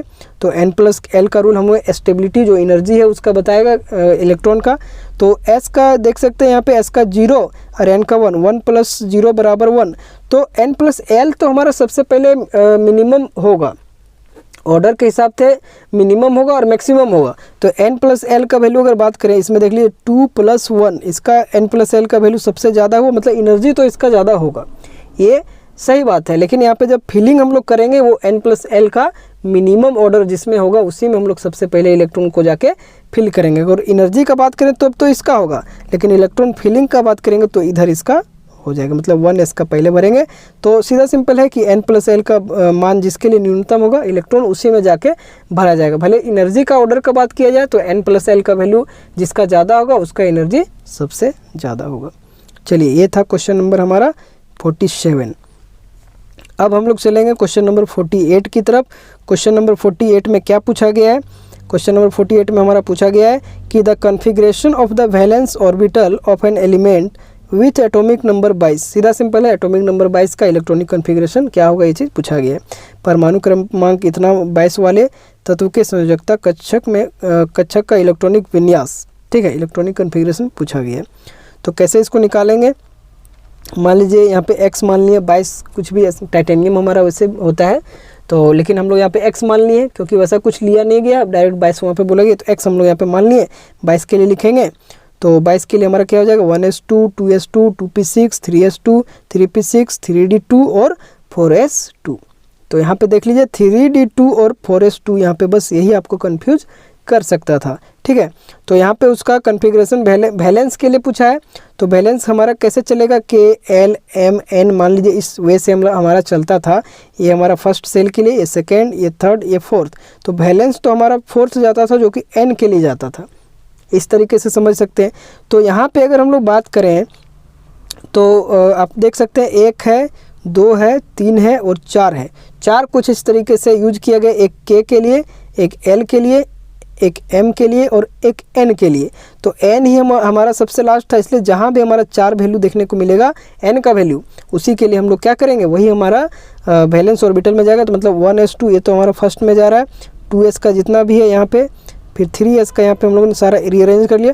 भले इसको अगर हम लोग अबाउ प्रिंसिपल के हिसाब से लिखेंगे तो 4s हमारा पहले आएगा, लेकिन जब भी यहाँ पे क्योंकि वैलेंस ऑर्बिटल के हिसाब से हम लोगों को पूछा गया है, इसीलिए यहाँ पे सबसे पहले सारा जो भी चीज़ रहेगा 1 2 3 4 करके रीअरेंज कर लेंगे और लास्ट में हमारा 4s में जा रहा है, इसलिए यही हमारा हो जाएगा। तो यहाँ पे अगर ऑप्शन की बात करें तो 3d2 4s2 कुछ इस तरीके से ये हमारा हो जाएगा, क्योंकि इसको हम लोग K में रखें, इसको हम लोग L में रखें, ये पूरा का पूरा M में जाएगा और लास्ट हमारा वैलेंस N है। इसलिए क्योंकि यहाँ पे ये तो ऑप्शन हमारा ऐसा था, इसलिए अगर 4s2 रहता सिर्फ तो उसको भी हम लोग लगाते हैं, लेकिन यही हमारा वैलेंस ND2 करके इसको बोल सकते हैं। 3d2 4s2 कुछ इस तरीके से हो जाएगा। मेन तो आपको समझना था कि वैलेंस इलेक्ट्रॉन K-L-M-N के हिसाब से हम लोग जब चल रहे थे, K में हमारा जो भी 1 था तो 1 वाला जो भी है उसको हम लोग लिखे, 1s का एक ही है इसको हम साथ रख लिए, 2s वाला जो भी है 2s 2p तो इसको भी साथ रख लिए, 3s में क्या होता है 3s 3p 3d तो इसको भी साथ रखें। मतलब ये सारा का सारा अगर 4s2 नहीं रहता तो वैलेंस हमारा ये चीज़ हो जाता, ठीक है, लेकिन 4s2 है तो यहाँ पे है, बाकी ऑप्शन हमारा ऐसे दिया था इसलिए हम लोगों ने इस तरीके से लगाया। चलिए अगले क्वेश्चन की तरफ बढ़ते हैं। अगला क्वेश्चन है क्वेश्चन नंबर 49। फिर वही सिंपल क्वेश्चन है, पीछे हम लोग यूज भी किया, बस उसी को पूछा गया है कि the total number of orbitals in a shell having principal quantum number n। सीधा सिंपल है यार, n² अभी हम लोग पीछे देखे ही थे, मुख्य क्वांटम नंबर n वाले सेल में कक्षकों की कुल संख्या हम लोग कैसे ज्ञात करते थे, n² के आधार पे। तो ऑप्शन नंबर बी हो जाएगा, ये तो हम लोग पीछे देख ही रहे हैं। क्वेश्चन नंबर 50 का बात किया जाए तो क्वेश्चन नंबर 50 का क्या होगा, इसमें पूछा गया कि for the principal quantum number n बराबर 4 the total number of orbitals having l बराबर 3। अब यहाँ पे थोड़ा सा वर्ड का चेंज किया है कि टोटल नंबर ऑफ ऑर्बिटल जिसके पास l का वैल्यू 3 होगा उसके लिए यहाँ पे टोटल नंबर ऑफ ऑर्बिटल पूछा है, और प्रिंसिपल क्वांटम नंबर हमारा n बराबर 4 है। मुख्य क्वांटम नंबर n बराबर 4 के लिए l बराबर 3 वाले कक्षकों की कुल संख्या कितना होगा, ये चीज़ पूछा गया है। तो कैसे देखेंगे, सारा चीज़ मैंने लिख दिया है कि हियर n = 4, अगर n का वैल्यू 4 है तो पॉसिबल वैल्यू l का हम लोग क्या देखे थे 0 1 2 3, बार बार वही चीज़ आ रहा है। विच रिप्रेजेंट SPDF, जो क्या रिप्रेजेंट कर रहा है SPDF को ही रिप्रेजेंट कर रहा है। And we know that total number of orbital जो हमारा होता है वो 2l+1 होता है, और हम लोग ये भी जानते हैं कि टोटल नंबर ऑफ ऑर्बिटल हमारा कहाँ से आता है, वो ये फॉर्मूला से आता है 2l+1 से। तो जो भी यहाँ पे l का वैल्यू हमारा 3 दिया तो l की जगह 3 बैठा देंगे तो टोटल हमारा 7 पता चलेगा, क्योंकि l का वैल्यू 3 दिया है। तो यहाँ से अगर बात करें टोटल नंबर ऑफ ऑर्बिटल जिसके पास l का वैल्यू 3 है तो उसके लिए क्या हो जाएगा, ऑप्शन नंबर बी हो जाएगा 7। बस सिंपल सा ये फॉर्मूला है 2l+1, इसको आप लोग याद रखिएगा। बाकी इतना मैंने आप लोगों को समझाने के लिए यहाँ पे लिखा हुआ है। सीधा सिंपल है, टोटल नंबर ऑफ ऑर्बिटल अगर आपको निकालना है तो 2l+1 इसका फॉर्मूला होता है। अब आज के लास्ट क्वेश्चन की तरफ हम लोग बढ़ रहे हैं, जो कि कुछ इस तरीके से 51 क्वेश्चन नंबर है। इसमें पूछा गया कि क्वांटम नंबर n बराबर 2 l बराबर 1 वो क्या रिप्रेजेंट करता है, 1s orbital, 2s orbital, 3d 2p। तो ये हम लोगों को क्या दिखाता है, n बराबर 2 तो 2 यहाँ पे लिख दें, l बराबर 1 तो 1 किसके लिए आता है, p के लिए आता है, मतलब 2p का ऑर्बिटल यहाँ पे ये दिखाता है। ऑप्शन नंबर सी इसका राइट आंसर हो जाएगा। ठीक है, सीधा सिंपल है, बहुत ही इजी क्वेश्चन था, इसको आप लोग देख सकते हैं। तो अब हम लोगों ने अच्छे तरीके से सारा MCQ भी कवर कर लिया है। ठीक है, तो यहाँ तक वीडियो को देखने के लिए बहुत बहुत आप लोगों का धन्यवाद। और वीडियो पसंद आ रहा हो तो वीडियो को एक लाइक तो आप लोगों को बनता ही है, और ज़्यादा से ज़्यादा इसको अपने दोस्तों के साथ शेयर जरूर करें। और फर्स्ट टाइम विजिट करें तो चैनल को सब्सक्राइब कर लें। और एक प्यारा सा कमेंट यार हर वीडियो में बनता है, तो कमेंट आप लोग करना मत भूलिएगा, ताकि उसी से मुझे मोटिवेशन मिलता है। तो आप लोग ज़्यादा से ज़्यादा कमेंट कीजिए। और बस मिलते हैं अपने नेक्स्ट यहाँ पे सेक्शन के साथ। और कोशिश रहेगा कि जल्द से जल्द यहाँ पे कंप्लीट करने का, जितना जल्दी से जल्दी हो सके। बहुत कोशिश मेरे तरफ से पूरा रहेगा।